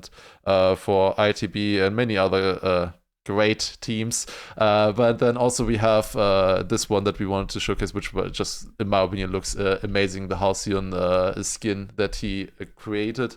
And let's take a look at who wins a lot of these ones. It was a very close fight at first between them. I think like last place was like 20%, first place was at like 30%. It was incredibly close at first, but in the end it is Shumi winning it. In the end, also gaining a lot of traction, and then having a bit of a bigger lead. 618 votes going to Shumi. Then on second place, we have Anteskins, of course, the 2 most known skin creators throughout the year. Then on third place, we have Mars, and on fourth place, we have Leviathan, but still great amount of votes for this category. This category had a little bit less votes because, of course, a very difficult category to be knowledgeable about, and most people aren't that knowledgeable about the skin creating community. But yeah, still everybody getting pretty good votes here. And yeah, in the end, Shumi winning it with 618. All right, and the last one we have for this is Plugin of the Year. Yeah, our first nominee here from the 4 nominees overall is the Dips++ plugin. That was, of course, the main plugin used for Deep Dip. And it was, of course, very good and necessary to have it. I really like the fact that you could spectate very easily other players without giving up your run. I think that was one of the main things that I liked about it, but very good, and also no problems with that plugin. Then the editor route, which helps you to see basically when you build a map and you test something, you test a jump, that you know where exactly you would land, and then you can basically easier build the map forward after that. Then the map together, which allows people to map together, as the name suggests, which was of course not possible before, but now multiple people can basically together build on a map. Then we got also the random altered campaign challenge, where you can go through a campaign from at 1 to 25, but always with different versions of the map from ultimate campaigns. And here, the winner is the Map Together. And I think also deserved winner here has also quite a big gap to the other nominees here. Dips follows in second place, but very close with the editor route. And the random alternate campaign challenge comes in fourth place. Yeah, but to be expected for us. Also, with this Xetrov taking first and second place in this category, we could have even added Editor as well, because it received some updates throughout the year. Xetrov definitely the goat of plugin creation, but also the other ones as Editor Route and also the Altered Campaign Challenge were very helpful and fun throughout the year. And we'll see what we will see throughout 2025 this time. Of course, also Map Together. One shout out with that is many people tried to create this previously, but a lot of people failed and it wasn't working correctly. And Xetrov was the first to get it to work very reliably, and also so reliably that it was used, for example, in the Twitch Rivals recently, in the Puzzlemania mode there, where two players played together. And even casuals could navigate it, which was nice to see. Next category, we have videos. And for that, we have now Video of the Year, the very first one. This does not fit onto one screen. It's a bit of a difficult one. We have, for Video of the Year, we have 8 different nominees. This is a very difficult category because, of course, most of these are over 30 minutes long, so it's very hard to watch all of them. But the first one we have is AI beats multiple world records in Trackmania by Yosh, having the most views this year with 3 million. Basically, AI learning to drive on pipes. Then we have greatest shortcuts in Trackmania Kaki history by Better, the one and only video that he uploaded throughout the year, but a great video still at that, basically just documenting the different shortcuts that happened on Kaki maps that he found interesting. Then things never seen before in Trackmania by Edge. Basically, that was a kind of a competition where Edge invited many different people to drive or create tasks of stuff that never happened before. For example, doing a Uber bug and landing on the flagpole and staying on it, and also driving outside of the stadium area and jumping back onto the stadium on the big sphere around the stadium track. Many different interesting tasks used there. Then we also have Kyle Jr., The Rise of a Trackmania Legend. It is a French video by Gautologie.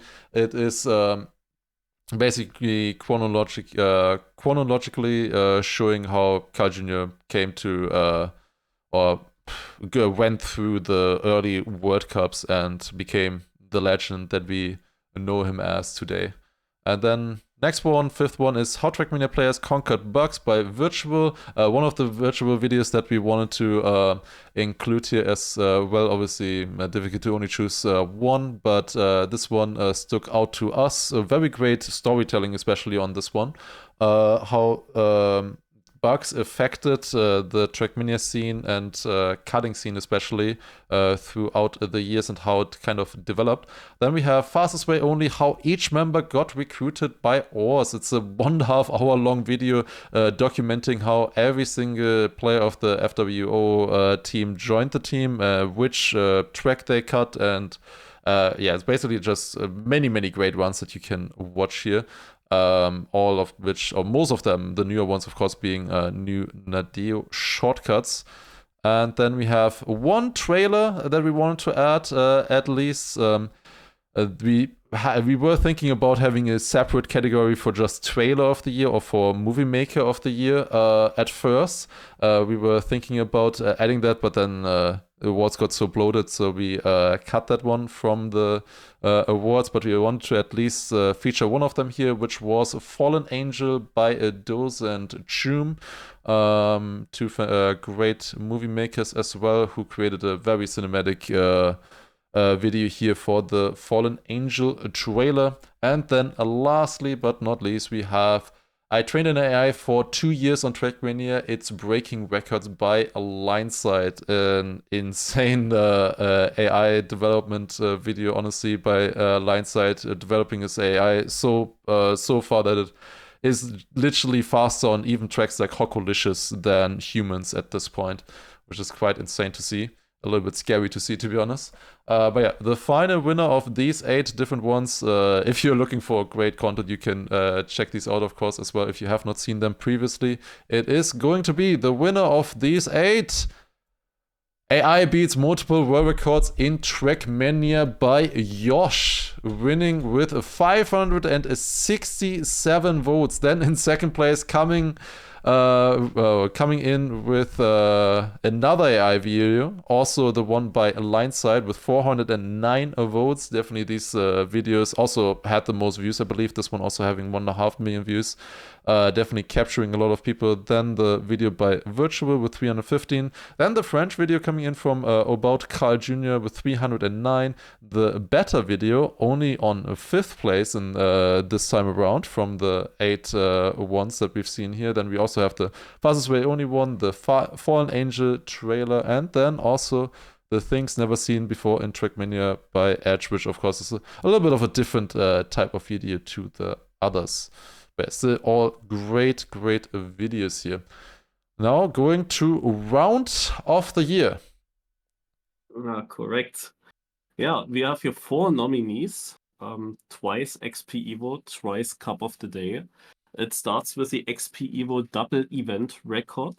That is one of the nominees that we only knew about thanks to the Discord channels, because Peck, who of course remembers this round much better than others, was mentioning it, where himself and Gwen both have beaten the event record from the XP Evo LAN in the same round. But also the other 2 players were really close by. So that was very high pace rounds there. Then we got the Cup of the Day final between Elcon and Pushtito Paco on the Spam Cup of the Day map. It was basically close throughout the whole race between them in the final, and just very small margin then in the finish, 1 or 2 hundredths. Then we got the Cup of the Day top 4 round between Scrappy, Murray, 12, and Hendo. That was also full risk by every player, and the top 3 were within 1,000, and Hendo, who risked also a lot, is just 900s behind. Was completely open until the last turn how this ends. And then we got the special XP Evo round here. There are of course 2 things to mention. First of all, Shoffy already was a bit lucky when he tied Soliva Guns for the lead, and alphabetically he has beaten Soliva Guns with SH versus SO. So Soliva Guns wasn't through, and it ended in a triple finalist where Soliva Guns and Symptom both crashed the ending to give Shoffy then actually the qualification into the next round. Yeah, and that also happening on stage as well. And that happened on stage as well, exactly. So those are our 4 rounds of the year. And the winner is the triple finalist that we just talked about. It has won with only 18 votes difference to the other XP Evo round.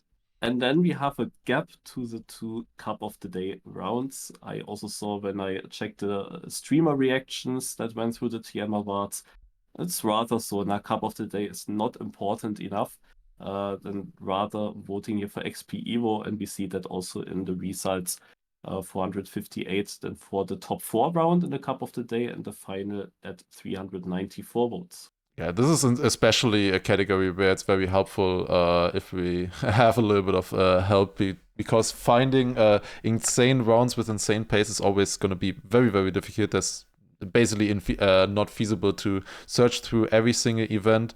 Stuff like Pack, for example, helping us find this one here, that there was a round where both players in one round beat the event record. They were all so close, very helpful. So stuff like this being written in the Discord can be very helpful. But yeah, this one is special. It's different to the other ones. It's not a good round, but it was a very impactful round, and especially with the added context of it being a tie right before and then this happening the round after just made it even more insane. But that was a round of the year. Going on to clip of the year. Here we have 6 different clips that were a little bit different to the ones that we will see in other categories that were basically more standalone. First one we have is Granadi gets a full skill checkpoint, basically going into Camp 7 trying to find the way to go and then accidentally gets the checkpoint on a trial map. Next one, it's a time to get the cut by Maniac. Basically he says it's time to get the cut, and it was actually also the time to get the cut. He gets the world record on map 01 with a cut in this one where he did say that exact thing. Then Majikaki validation. Do I need to explain?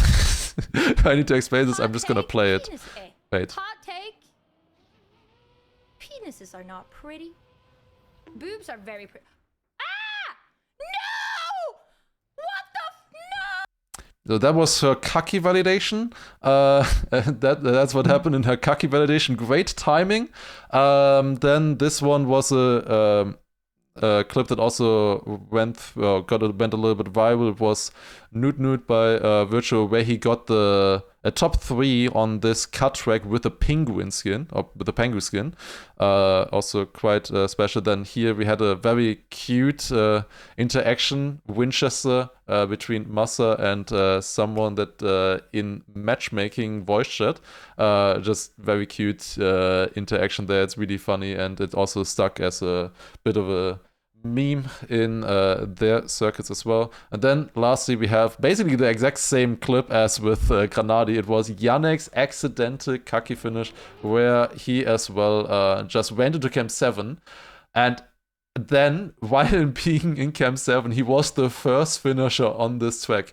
So the funny thing about this is a Kaki map, of course, usually very, very difficult to beat, and he beats it in Camp 7. And then afterwards, whenever any streamer went onto this map and asked their chat, like, how do I beat this? They were given this clip, and they were shown how he goes in Camp 7 and just finishes. Alright, and the winner of Clip of the Year is, as we just showed as well, it is Yannick's accidental Kaki finish. As we showed, it was really funny how he was the first player to finish this track while being in Camp 7 for a track that was supposed to be very difficult to complete. And let's take a look at the results, because this was another one that was incredibly close. Until the last day, they were basically tied. And funnily enough, they are basically the exact same clip. Granadi gets a full skill checkpoint on 610 and Yannick's accidental Kaki finish on 620. It was a very difficult decision for us, because at first we were thinking we should only include one of these because they're basically the same thing. At the end of the day, I think it's good that we chose both of them, so because both of them, easily got the most votes here. Kind of the same thing with the AI videos and video. Yeah, that's also true. Yeah, we could have also said we only take one there, but we decided to take both, and then they also got first and second place. Yeah, this was a really interesting one, definitely. I think the differences here is that Granadi gets the full checkpoint in Camp 7. Like he gets the checkpoint while he's not even doing anything. Yannick's had to do a little bit, but Yannick's one was way more impactful, being of course the first person to finish that Kaki map. Very close one here, only decided by 10 votes. Next one is a deep dip clip of the year. Yeah, we had lots of good deep dip clips. We cut it down to 8 nominees, which was already difficult. Okay, some deep dip clips actually are part of other categories and are not in the deep dip clip of the year, even though they could have been here, of course, as well. But we didn't really want to put them multiple times. But yeah, let's start with the first nominee. That is a very cool clip with semifying. Yeah, do we play it or do we go? I don't think we have time to play all of them. That's gonna take a long time. Yeah, exactly. Also he suddenly realizes that his car fell down. Like it was his plan to land there. That was his safe strategy plan. And while he was in camera 7, thinking about it, suddenly his car is there, exactly where he wanted to land. It was moving while he didn't look. Then we got an incredible save by Saimo, especially this save right there is out of the world. How he managed to stay alive and only lose a little bit of progress. Then we got another save by Virtual twice. However, the second time is then even better when he almost fell down, but just kept his car on the block and accelerated up again. Then we got a bug, a plastic bug in the water. We had several of such clips. We choose the one from Carl Jr. In the middle of the pool, there's a line you can plastic bug, and because of the roof above, he actually gets thrown out of the track. Then we got Massa and Birdie with an interesting horn that Massa was always playing when Birdie wanted to attempt. And yeah, they had a lot of fun together during some days in Deep Dip. Then we got Virtual behind bars, also basically in a jail here, when he somehow managed to end up under this ledge and being like this is a very unique way of dying on this map, being stuck at there. Like I think the mappers never thought that that would happen to anyone, but then of course it happens to the biggest streamer. And then we got Lufok with an incredible plastic bounce. Like he survives this, and nobody would have believed that this can work. Like what the heck is this? This is I still literally don't believe it. illegal. Yeah, and then we got another bug, which is actually a tiny bit of plastic that you cannot see, but as you cannot see it, it looks really odd that he gets thrown back like this and not into the water. Yeah, with a classic Massa reaction to it. And yeah, lots of great clips, but there can only be one winner for DTM Awards, and that is the unlucky horn between Massa and Birdie. Let's listen to it. And every time he goes, when he goes, Oh, that is so unlucky. no!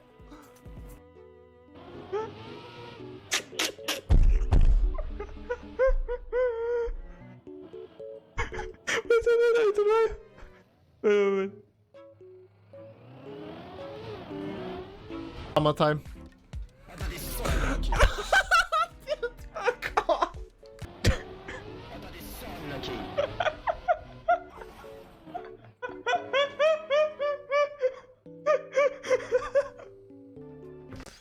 It's just so funny. It's so funny. Great interaction. Really showcasing also the horn usage during Deep Dip was really nice. We wanted to, with these ones, also have a lot of different ones. Like we have different like bugs or horn usage, like Camp 7 stuff as well. We have saves as well. We wanted to include here so many different aspects of the Deep Dip 2. But yeah, in the end it is Massa and Birdie, unlucky horn winning. Then second place is Kyle Jr.'s double water pool plastic bounce that he got. Then Semifying falling down in camera 7 on third place with 354. Simon's turtle save on fourth. Then Massa getting a plastic bug similar to the one from Kyle Jr. on fifth. I'm surprised this is only on sixth. Lufok with the plastic bounce, which was kind of insane. And then two virtual clips with being behind bars and also the double save after. One small shout out to Emlan actually, because this winning clip could only win because Emlan was doing his highlight videos about all the deep dip stuff, and he put it so together so that we have basically a storyline between Birdie and Massa. Otherwise, a clip alone from Massa or a clip alone from Birdie probably wouldn't have won here, but having that together definitely helped and made it more funny. Yeah, that is true. Also, as a reminder again, all of these clips and the results later on you will be able to see on the website as well if you want to check out any of them later, after again, or just now as well. You can also watch them on the website if you want to experience them again. It will stay up. It's just TM Awards, basically the website TM-awards, I think, .com. I think that's what it was. But yeah, next one is Fail of the Year. We have 8 different ones here, and this can go a little bit quicker. Maybe we have Cover Day, Double DNF. It was a Spam and Neon. I believe Neon DNFing at the exact same time in Cover Day in top 4, which is insane that happened at the exact same time. We have seen double DNFs before, but not like this, where it's literally like almost frame perfect. Then we have a very, very sad fail by Bren while training on Deep Dip 2 at floor 16, so high up, basically on world record, and then this happens. Next one, we have Margie knockout finish miss. This is one that was completely unknown. This clip had 10 views before we did the awards. Now it has almost 2,000. So that's interesting to say as well. But yeah, it's really, really funny. Like, it's just so funny, this one here. What happened here. And especially at the ending, she's missing the finish by just 1 second. It's just the icing on the cake. Then next one, we have Flex on disintegration trial. This is, of course, a trial that is or the last checkpoint on this trial is unrespawnable. He's 10 hours in, and then he drives this right here. He does a backwards turtle over this ledge. So he has a timer, right? After these 50 seconds, he can't respawn, and after these 50 seconds, his screen will fade to black. So he is on a timer to finish this track. And he does make the backwards turtle. After 10 hours of playing this map, he makes the backwards turtle. He only needs to jump up now, drive 1 pipe, and he is in the finish. And he does this on the very last thing. After making a backwards turtle, he just falls down after. Then we have this one. Me driving in circuits and for no reason whatsoever, and then just falling down here. Also just laughing about it because of just how dumb that was. How incredibly dumb that was. Then we have Yoyano as well. We want to include one clip of somebody accidentally DNFing.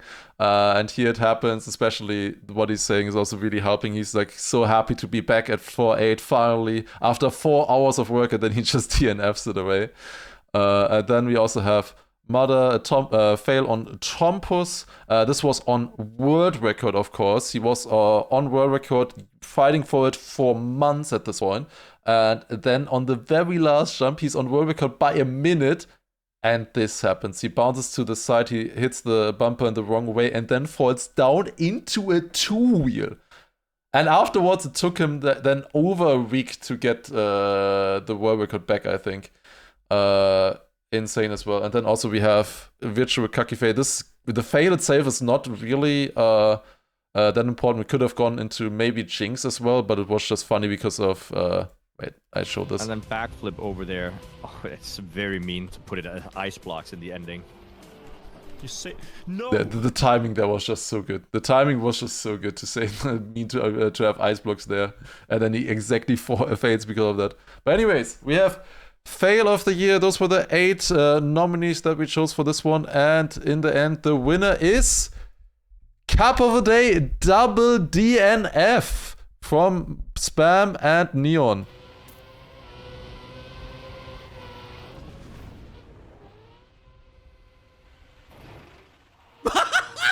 No! Why do we DNF? Oh! Thing is, you can really see how Spam is actually baiting with the decision to DNF. The thing is that Neon did insta DNF, but he crashed the next turn. No! Like the timing is just insane. This was a actually had or more than or the second place had only 2/3 of the votes here of the first place. WDNF winning on this one with 633. Then Flex on the disintegration trial with 416 votes, very respectable as well. Then we have 2 deep dip clips as well. The Kakife from Virtual, Yuliano, Magi, and Mother rounding out the top 8 for the fail of the year. All right, and then we have a funny round of the year. We had many different clips. We had so many clips that we had to go through. We already tried a lot to cut them down as much as possible and finding categories for them. But yeah, this is the funny round of the year category. Exactly. We got 6 nominees here. The first one is Spammy of the Day final between Shinex and Dubby, where both of them crashed at the same pole. And now you would think that the clip is over. They both respawned, continued, and then Shinex, who was in the lead, actually misses the finish in the last moment. Then we have the Fastlane League between myself and Granadi, where Granadi was super dominant, but then suddenly, when only I was left as an opponent, he struggled with the identity. And here we both think maybe we can overjump to the finish with our low speed. We both make the same mistake because it didn't work out. And then got it by 200s and moved on. Then we got the double finalist between Matt Hyper and Mars. A very weird round, to be honest. Where I don't know what Matt Hyper was trying there, but it didn't work out, that's for sure. And Mars, was bouncing a little bit and actually qualified with that in third. Yeah, the important thing was here that it was a double finalist situation there. As well.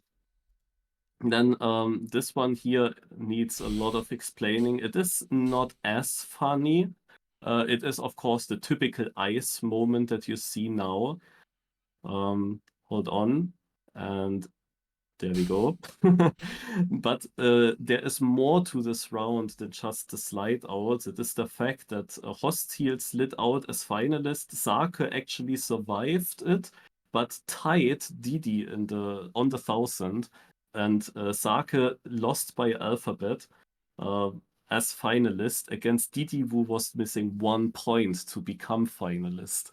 Also, there were so many things that was so unlikely that all of that happens in one go.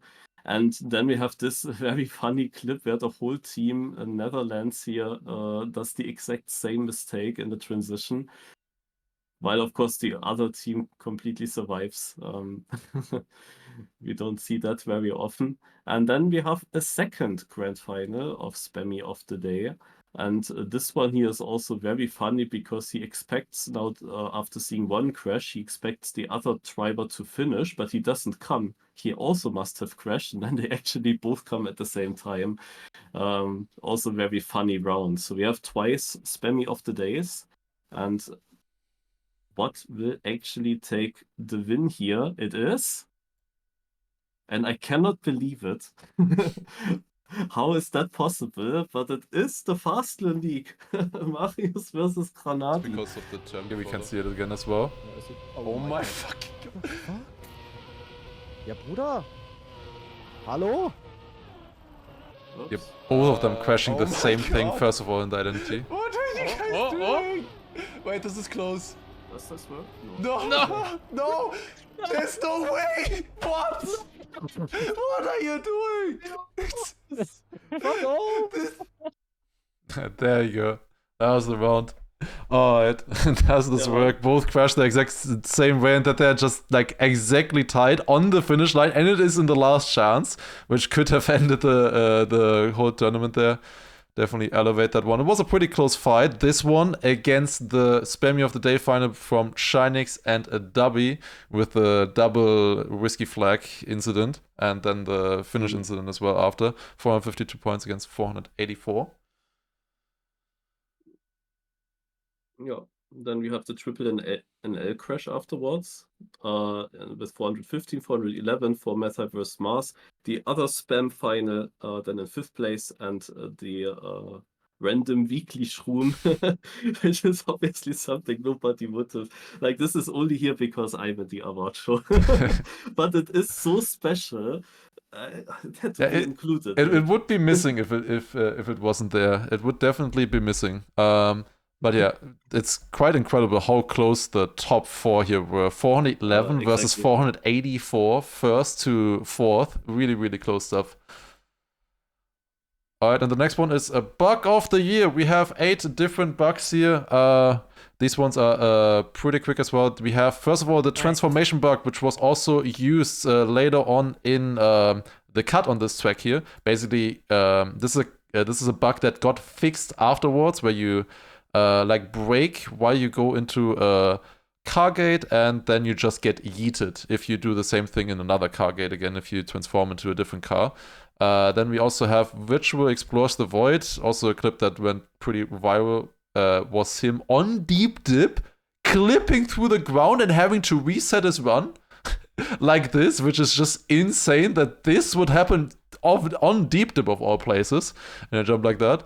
We have fragile bumpers. This video is incomprehensible, to be honest. Like, I don't know what is going on half the time. His car and his driver is dislodging. Like, this is the camera, how it looks like. I don't know what the wheels are doing, especially if you look at the Snoker here, what is happening? I have no idea. It's basically when you have fragile and then go into a very strong bumper, and the entire game gets confused. Then we have a lag as well. To be fair, lags don't really count as bugs. It's definitely something different, but this was the category where we felt they fit the best, and this was a lag on deep dip as well for semifying. The funny thing is how he's half the time he's on the platform and half the time he's off the platform. Like, as he's lagging, like he's on it, off it, on it, off it again, always switches around, and then at the end he falls. Then we have the Bonk Cup moving block yeet. We want to include one of the moving block yeets. We had a few of these, but this one be included because it was in a tournament happening right here. This just sends you flying for some reason. And then also afterwards, there were like another 4 or 5 landing bugs or something that happened in this round alone.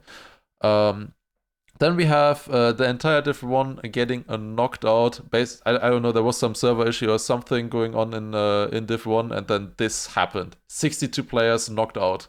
And it's the entire diff 1 gets concluded by Alphabet. And then in the end, Andy Baguette won it. GG to him. Very deserved victory. Yeah, to be honest, definitely. And then we also have Formula E last turn lag. This is of course a little bit of a difficult one here, one that is very, very unfortunate. Formula 1, some of the races were sadly plagued with a few lags, and then it happened in the last turn. Wosal had more energy than Stufz and would have most likely overtaken Stufz if there wasn't a lag in the very, very last turn of the race, which then decided the winner, which is just messed up. And the last one is a demon on EO5 endurance. He was on world record pace at lap 52 out of 60, and then gets a landing bug here, crashes, and doesn't make the jump. To be fair with this one, this bug itself is very expected. If you jump like this, it is very expected that you would land. He lands on the blue border there. It's quite likely that he would get a landing bug. He would probably know this as well.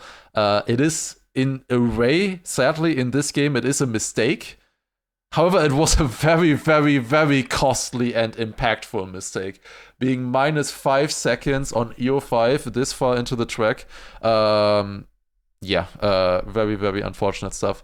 But in the end, it is one of these winning, and it is the transformation bug, of course, winning with 620 votes from the 1,285 unique voters, 2,400 in total. 620 went for the transformation bug, which has since been fixed, but it was an insane bug, especially how crazy results you could get from it while being very easy to perform, right? Like you just needed to brake and turn into a car gate. That's all you had to do basically. And then you would get yeeted. It was a very easy to perform cut and was also used in a cut as well at the time.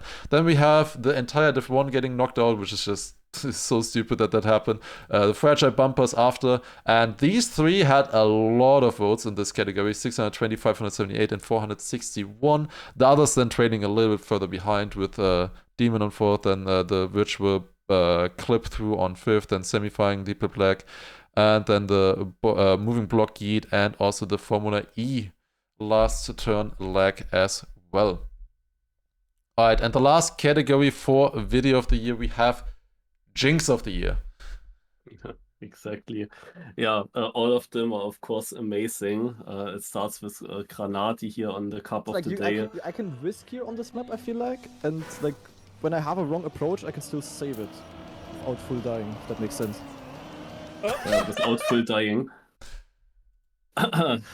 This one is of course crazy good. If Beta wins this, I'm gifting him 10 subs tomorrow.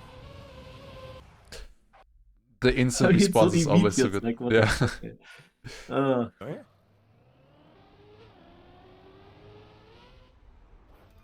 Oh no. So, with on penalty grass, you can't come up. You can't go up. So what we do? A bit of a positive Jinx in this way. He actually does get up, even though he wanted to start a story there. Then we have this one of Ryan going around the corner here. Oh, no. On a platform map. Oh no! Clip. Mods. Like, the clip is made perfectly. Mods, get me out the ring. Yeah. This was a platform map, so he has to try to get this without any respawns. This might be the luckiest run of my fucking life. I just love it. We also have, whoops, Imagine Appos. When your first opponent is me. Hey, to be fair, hello. There's no better pro. My microphone is falling down onto my table. Hey, to be fair, there's no better pro. Yeah, Appos in matchmaking. No better pro to face off against, clearly, as you can see. And we also have Granadi, a cover day. Something funny is gonna happen. Crazy call here. I'm gonna spectate Yannick's. I don't know why, but I have the feeling something funny is happening. Lol. and now also the instant DNF as well. We have a bit of a different one. This is more of a caster curse in this way. It is Janik. Okay, we gotta check virtual out then. The timing on this is so good. Oh, I see. Okay, Such a good timing. virtual out then. Instantly falls down. And then we also have Carl Jr. in one of the monthly cups. The April one, the first one. Wait until the ice god. They call me Mika here. Boom. Boom. Oh. Can I have some naked in the... What? Yes! It's just so good. So good. Can I have some naked in the... What? Like, I also wonder if he's playing camera 3, because if he's playing camera 3, you would be able to see that even earlier. In camera 1, you can kind of tell that you can't see the pole. But yeah, interesting one. Alright, but those were the 8 jinxes. Let's see who wins it. It is They Call Me Mika here from Carl Jr. Actually, with quite some gap, the rest are rather close together. We have the Spam Jinx with Birdie in second place. Then it's Ryan on the podium in third. Then the two Granadi ones are next to each other. I have to say, we could have included even many more Granadi Jinxes. I don't know what is happening with him, but he jinxed quite a lot. There are quite some clips from him. Then semifying in sixth place. Janik in 7th and Epos in 8th. Alright, but that is now the final one for videos of the year. Those take, of course, a little bit longer, but now we have the final categories in people. Now this is gonna be interesting. We only have a few more categories left, and some of the most important ones, of course, and we're starting off immediately with Streamer of the Year. For these ones, we basically just checked who had the most watch time throughout the year in Trackmania and streamed the most, built a community and stuff like that. And for that, we have Bren, Granadi, myself, Margie, Mother, Scrappy, Spam, and a Virtual. Of course, most of these will be very known to everybody. And now, the winner for Streamer of the Year is going to be Bren. Bren winning it this year for 2024. Let's take a look at the results. Bren winning with 609 votes. Of course, he was massive doing Deep Dip 2, reaching 20,000 viewers at some point. So having average of that kind of scale was insane. During the last year, of course, Bren also establishing himself more as an English streamer. He was streaming a lot in French previously, but this year he switched to English and grew his stream and community with that quite a bit. Then Spam on a second place, of course, also the uncle of Trackmania as we know him now. He's doing amazing stuff throughout the year, many events as we've seen previously from Spammy of the days, the endurance races, cars. He does a lot of stuff as well. This guy I don't really know that much about, on third place, 445 votes. Nice to see. I am also glad to not win this, to be honest, otherwise that would be very awkward, but I'm very glad to see also so many people voting as well. Thank you for that as well. And we also have on fourth place Granadi, also doing lots of cool stuff throughout the last year, doing subathons and other many different things. Of course, did a lot. Yeah, I was just gonna say, with the altered cars, the new altered cars giving him a lot of content definitely throughout the year. Then we also have Scrappy as well. Maybe would have been a little bit higher if he would have done the resets on stream. Same with Virtual as well with 223. This is kind of feels a little bit weird since he clearly was had of course the biggest numbers, especially during Deep Dip. Then we also have Mother and Margie rounding out the top 8. Of course, a very difficult category here with only 2 votes for 8 people. It's very difficult. In the first 2-3 categories, I saw a chat comment. Of course, it's high up because Virtual in the name, but you see, it's not actually the case that Virtual is everywhere in the top. That was actually the case like 4 or 5 years ago, but not right now. And also a bit interesting, Bren and Spam were actually streaming the TM Awards. Lars was hosting them, and the other 5 didn't do it. So the numbers might have changed. So Bren and Spam rigging the votes. Okay. Yeah, but we are really happy that they did that.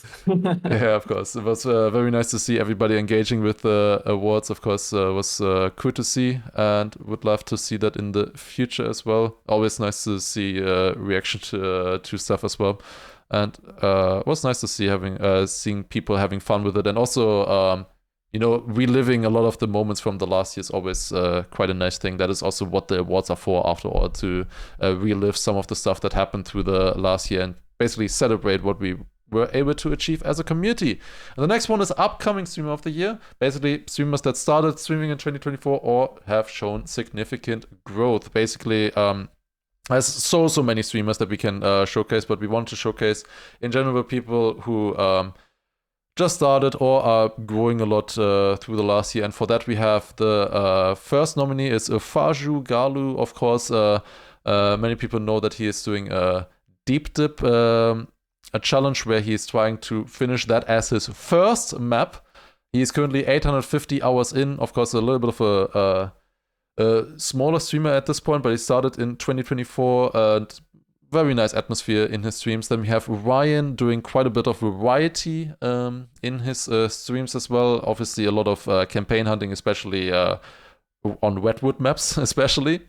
Doing in general a lot of variety as well, coming into his own throughout the year. We also have Lacanta, who is on a project of trying to finish all tracks on Trackmania Exchange.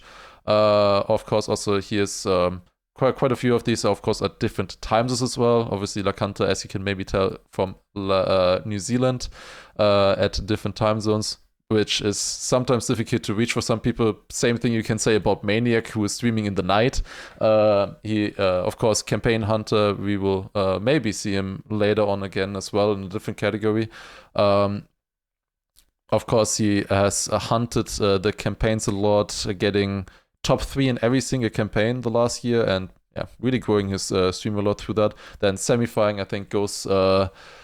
without saying, I think, grew a lot through the year. It's kind of almost weird to include Semifying now with how established he feels now as a streamer in Trackmania. But if you look back to the start of 2024, it was a lot different. He grew a lot since then and really established himself as a Trackmania streamer with his community as well. And that was quite important because right now he feels like so established. And then we also have Annie also doing a lot of streams, variety throughout the year, hosting some cups as well, doing a lot of great stuff for the community as well.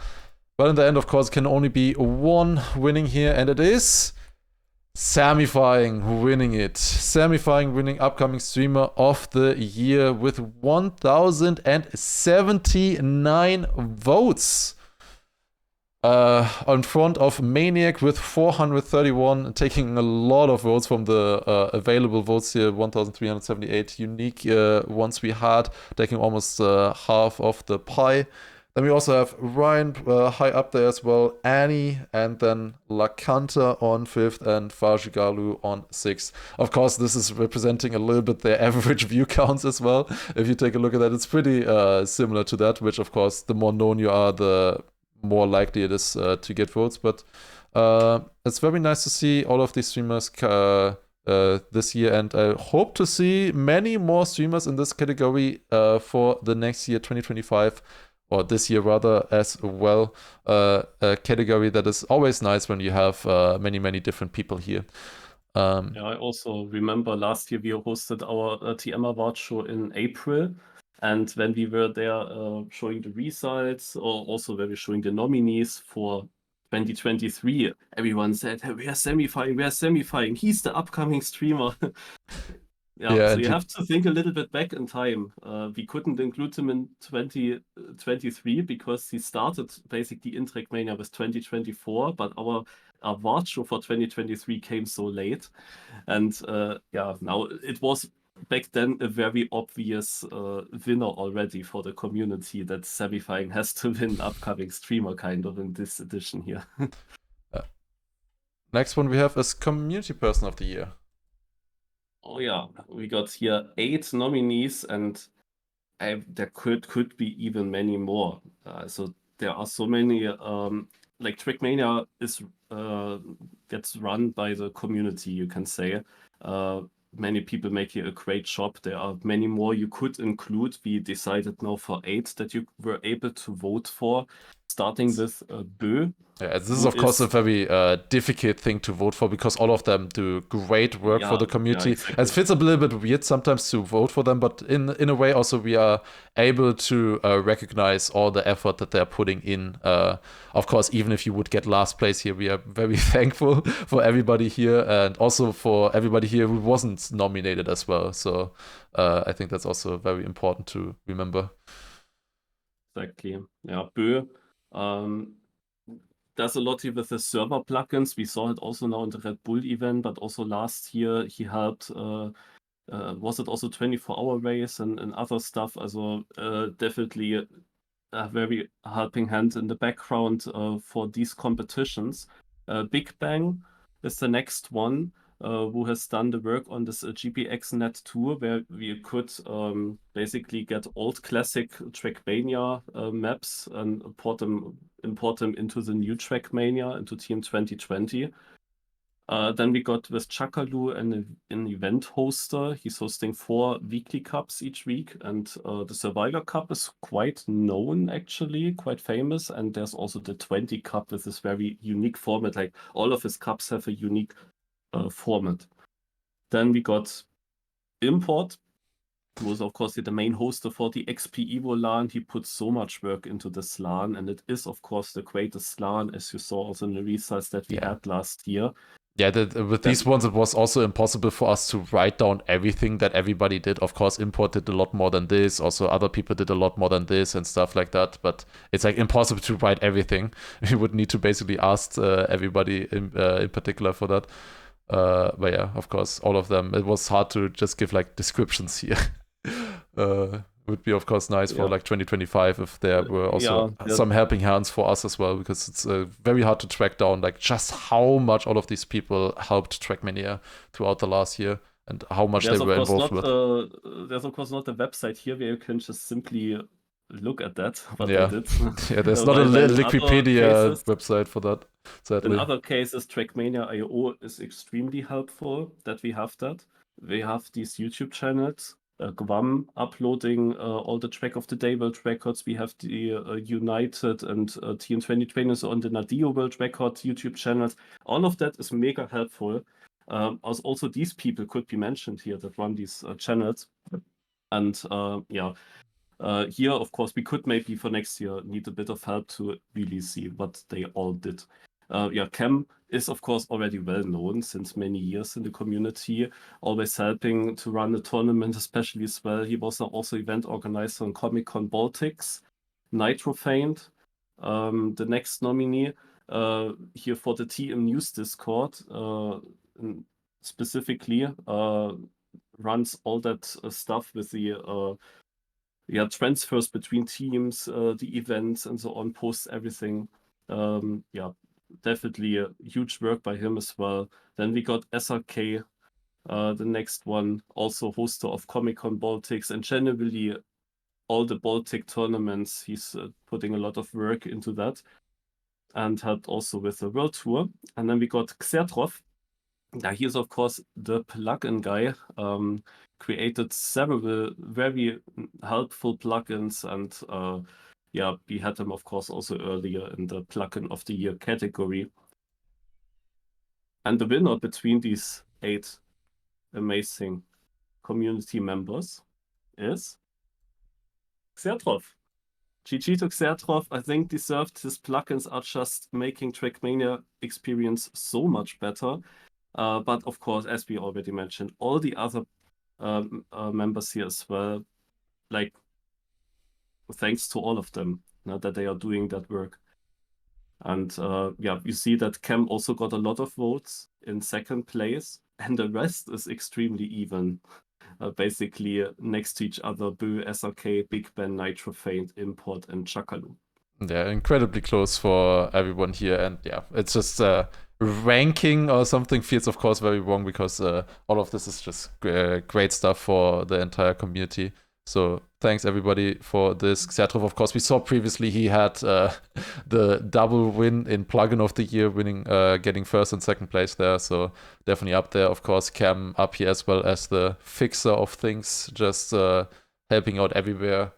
You see him all the time doing great stuff.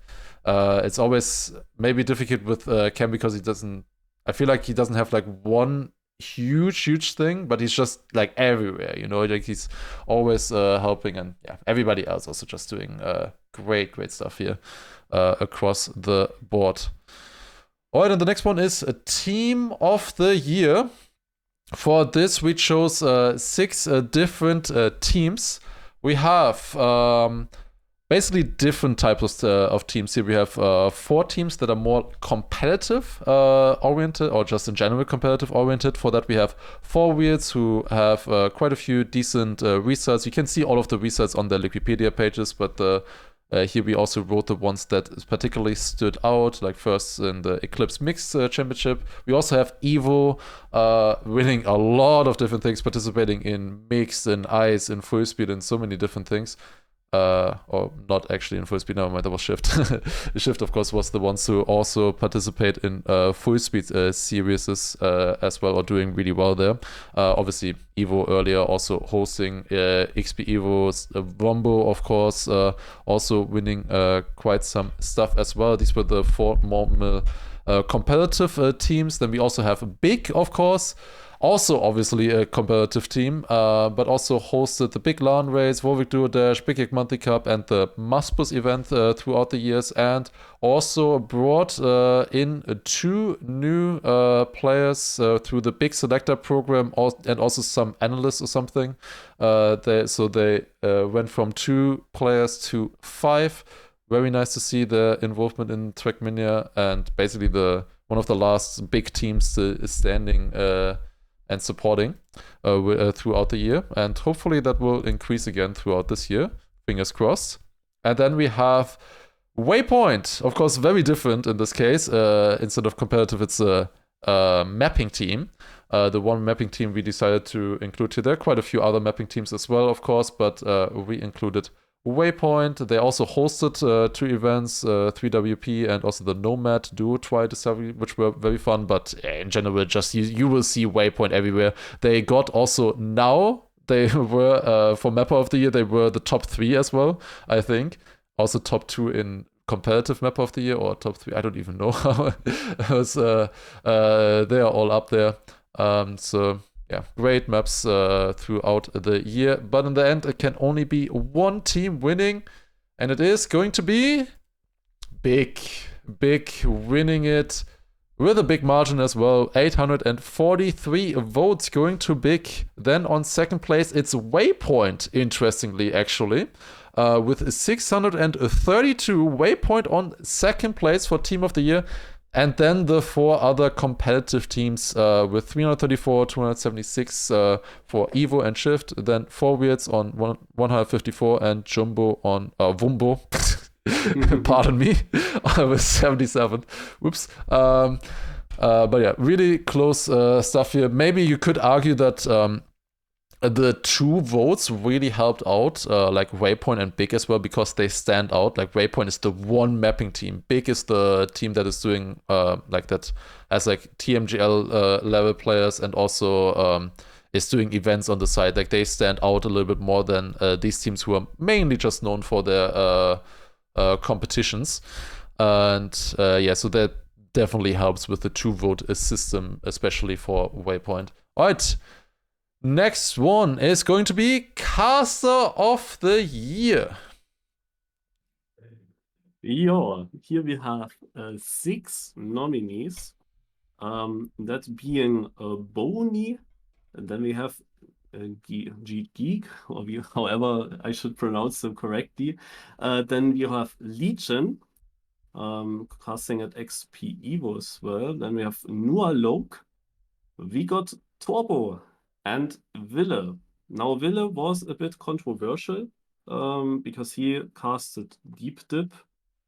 He was now included, however, because he asked every person for permission if he is allowed to cast them, and he did it pretty well.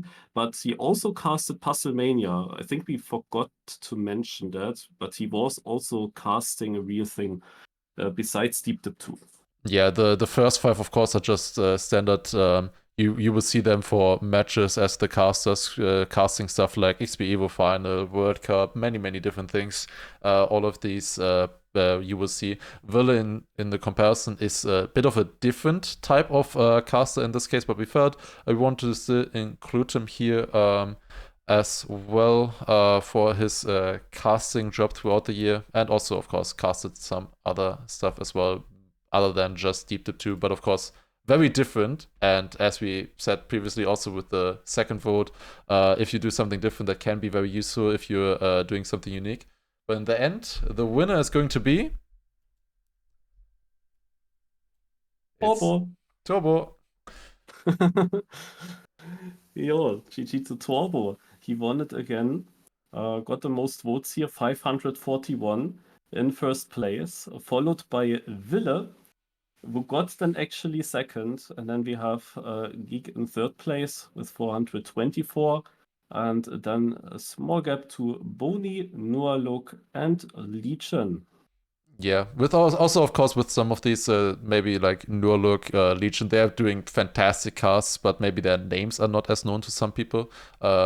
would have maybe been also a bit helpful if we would have shown like a small snippet of their cast, of their voice, because maybe some people will recognize their voice when they hear it. Maybe that's the thing for next time. But yeah, still a great job, and great to see all of the casting talent throughout the year and how much they have done for the scene. But yeah, in the end, Turbo winning it twice in a row with 541 votes.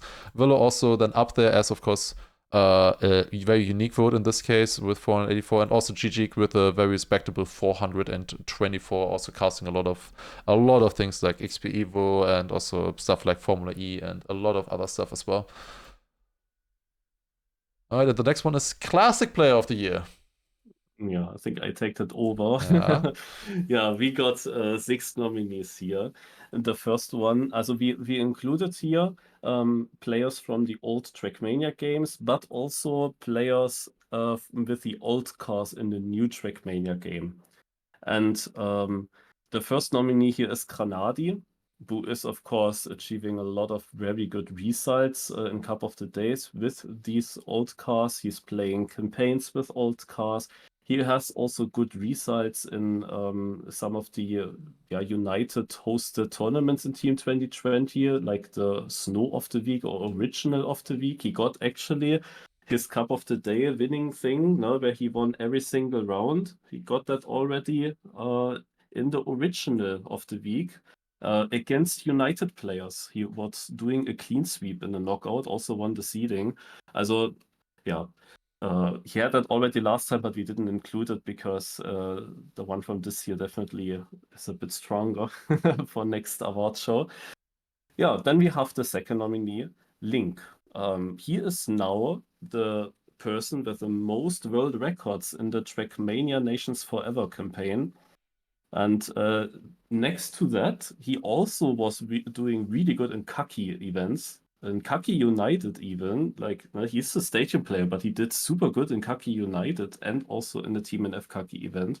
It's not the Link from Team 2020, it's a different Link. The next nominee is Miebe. Now here, of course, is well known here in Team 2 Canyon. He got 23 new world records, mainly due to Valley as well. He dominated multiple with his solo performances. He was doing very well in the grand finals of several Canyon competitions. He, however, didn't win the game with Assembly, as we've seen in the comeback of the year, where Cloud baits the comeback. Then we got Neko. He, of course, had won the Desert campaign, also the official campaign, including the Desert car, and he got all world records in the Desert Discovery campaign. So he really dominated this car, also got some Track of the Day world records, of course, where we also thought about world record of the year because it's just so far away from everyone else. But yeah, especially his 1 million points in the Discovery campaign is the main thing here. Then Prof is, of course, now less known. He got a lot of world records on Trackmania United tracks. Here, 52 world records, mostly on Coast and Bay. He's the driver with the most world records in Trackmania United last year. And also new world records. And then we got Sander as our last nominee.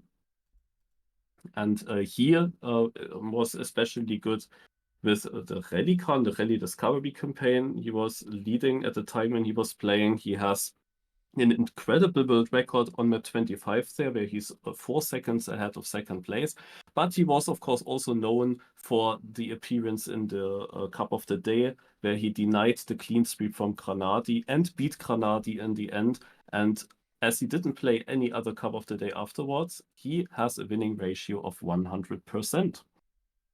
So these are our 6 nominees, and the winner here is gonna be Granadi. Granadi took it just ahead of Neko, and Sander is actually also ahead of Link. Link, to be honest, he should have been higher up. Maybe the Team NF community was here not so active in the votes because he achieved really something. But yeah, sadly to see he's only down in 4th here, Meep and Prof then in 5th and 6th. But yeah, Granadi takes here the win, just ahead of Neko, but was a close battle. They're really close battle between them, actually. Of course, Granadi good on multiple cars. Then Neko is, of course, in a league of his own, really, on Desert Car especially. He really showcased there. Great skill and talent.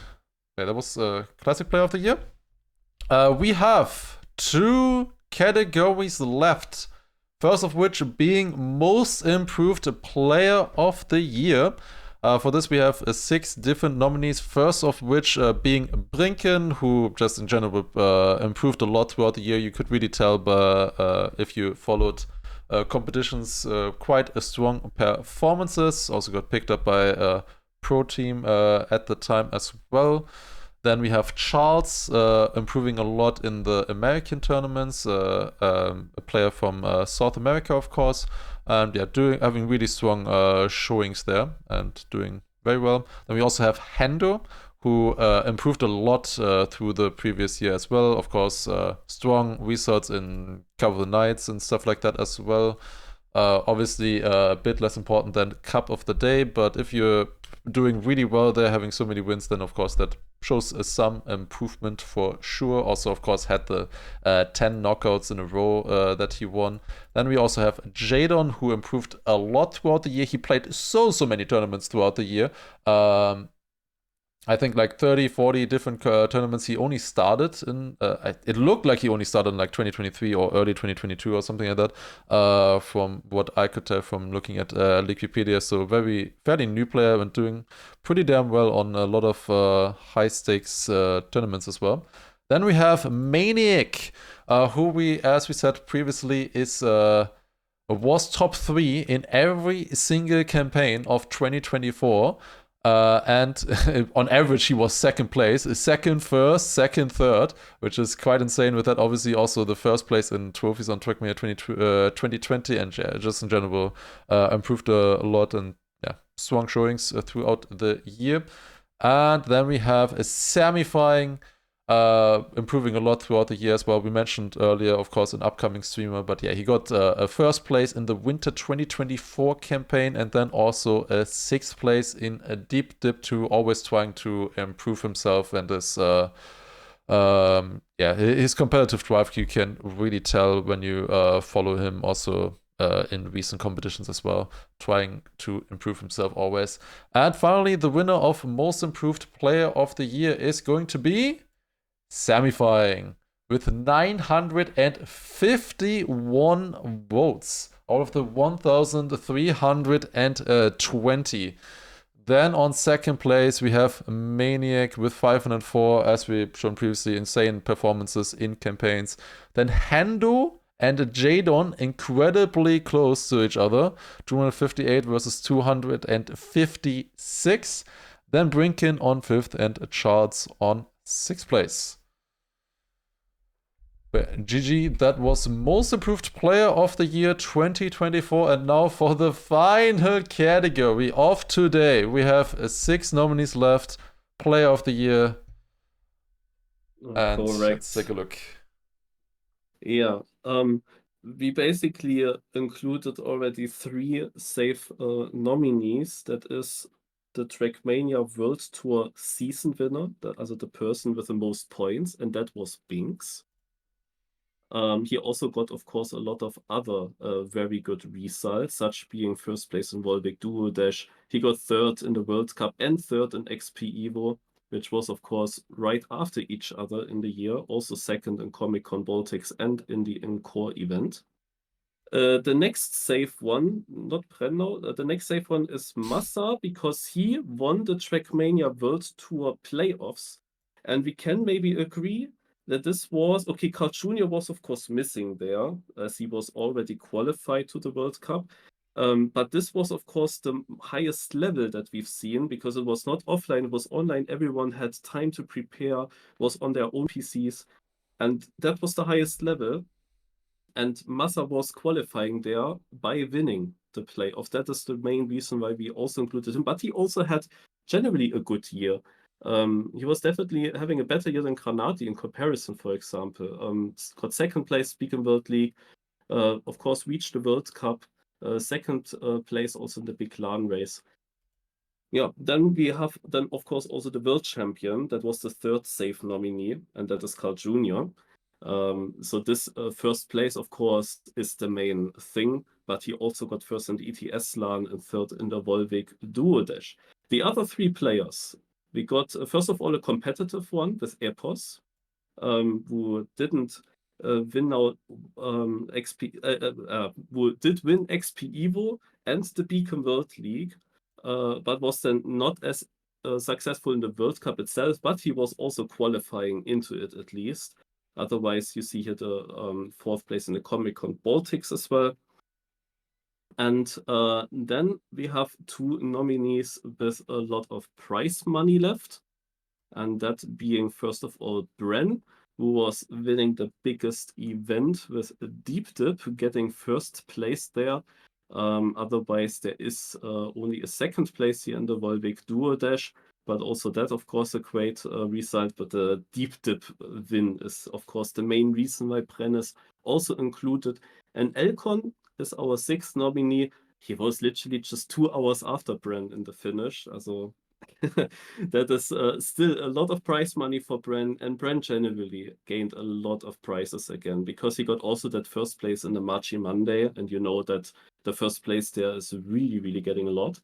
And then he got also second in the Playzone LAN, and he got first place in the 24-hour race. He is the main reason why the team got first place, plus his achievement that we included earlier in another category with his world records in the random map challenge and random map survival.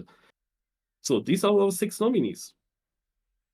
And the winner here, and it can only be one, it is Carl Jr. Congratulations. I've seen many streamers POVs when they went through the TM Awards. And many of them also said there can only be one vote for the world champion because that must be the player of the year. And there were quite some people then only taking one vote and only for Carl Jr. And that is, of course, a logic reason. No, he is the world champion, so he should be player of the year. But of course, also the others had incredible years. And we see here Elcon actually getting that second place with 585 votes, ahead of Bren with 550. So the two deep dip drivers, kinda. And then follow Epos. And then further behind, maybe a bit too low votes, to be honest, for Binks. He had an amazing year as well. He should be a bit higher up in votes.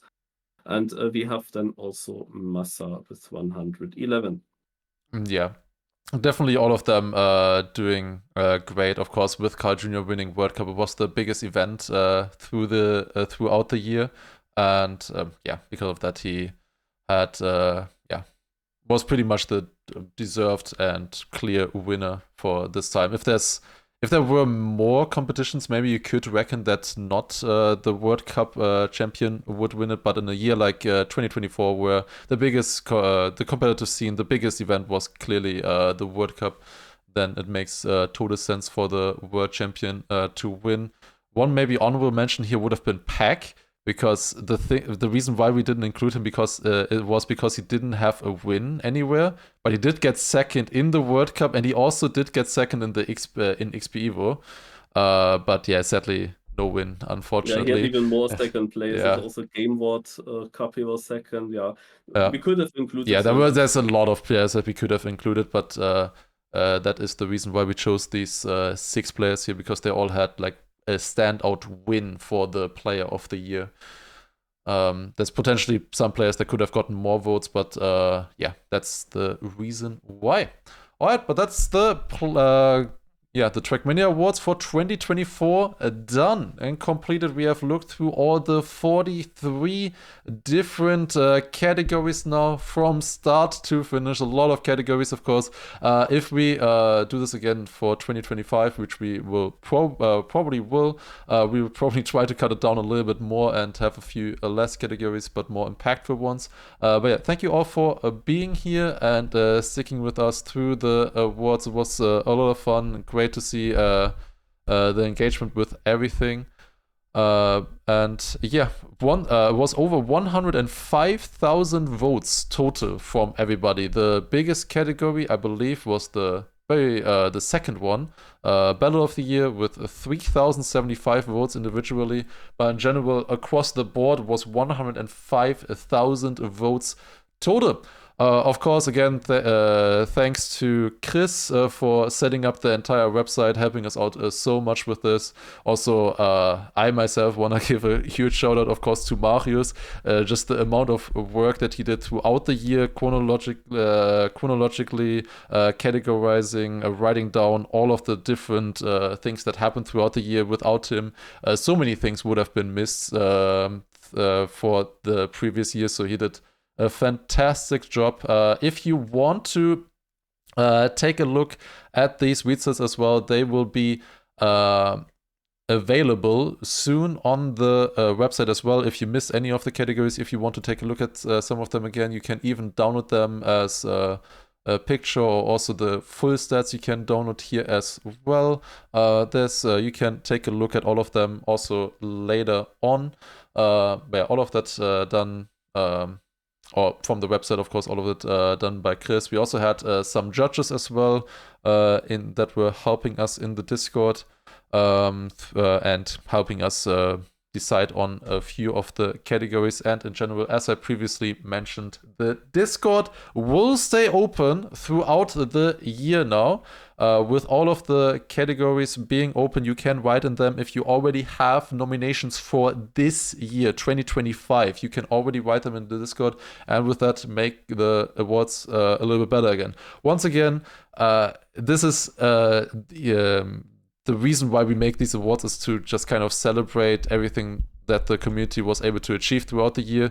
Who in the end wins or who loses, for us personally, is not as important, but rather to just showcase all of the great feats and achievements of all the different players and organizers and everything that just happened throughout the year. And we really wanted to give a shout out to a lot of the people here that were mentioned.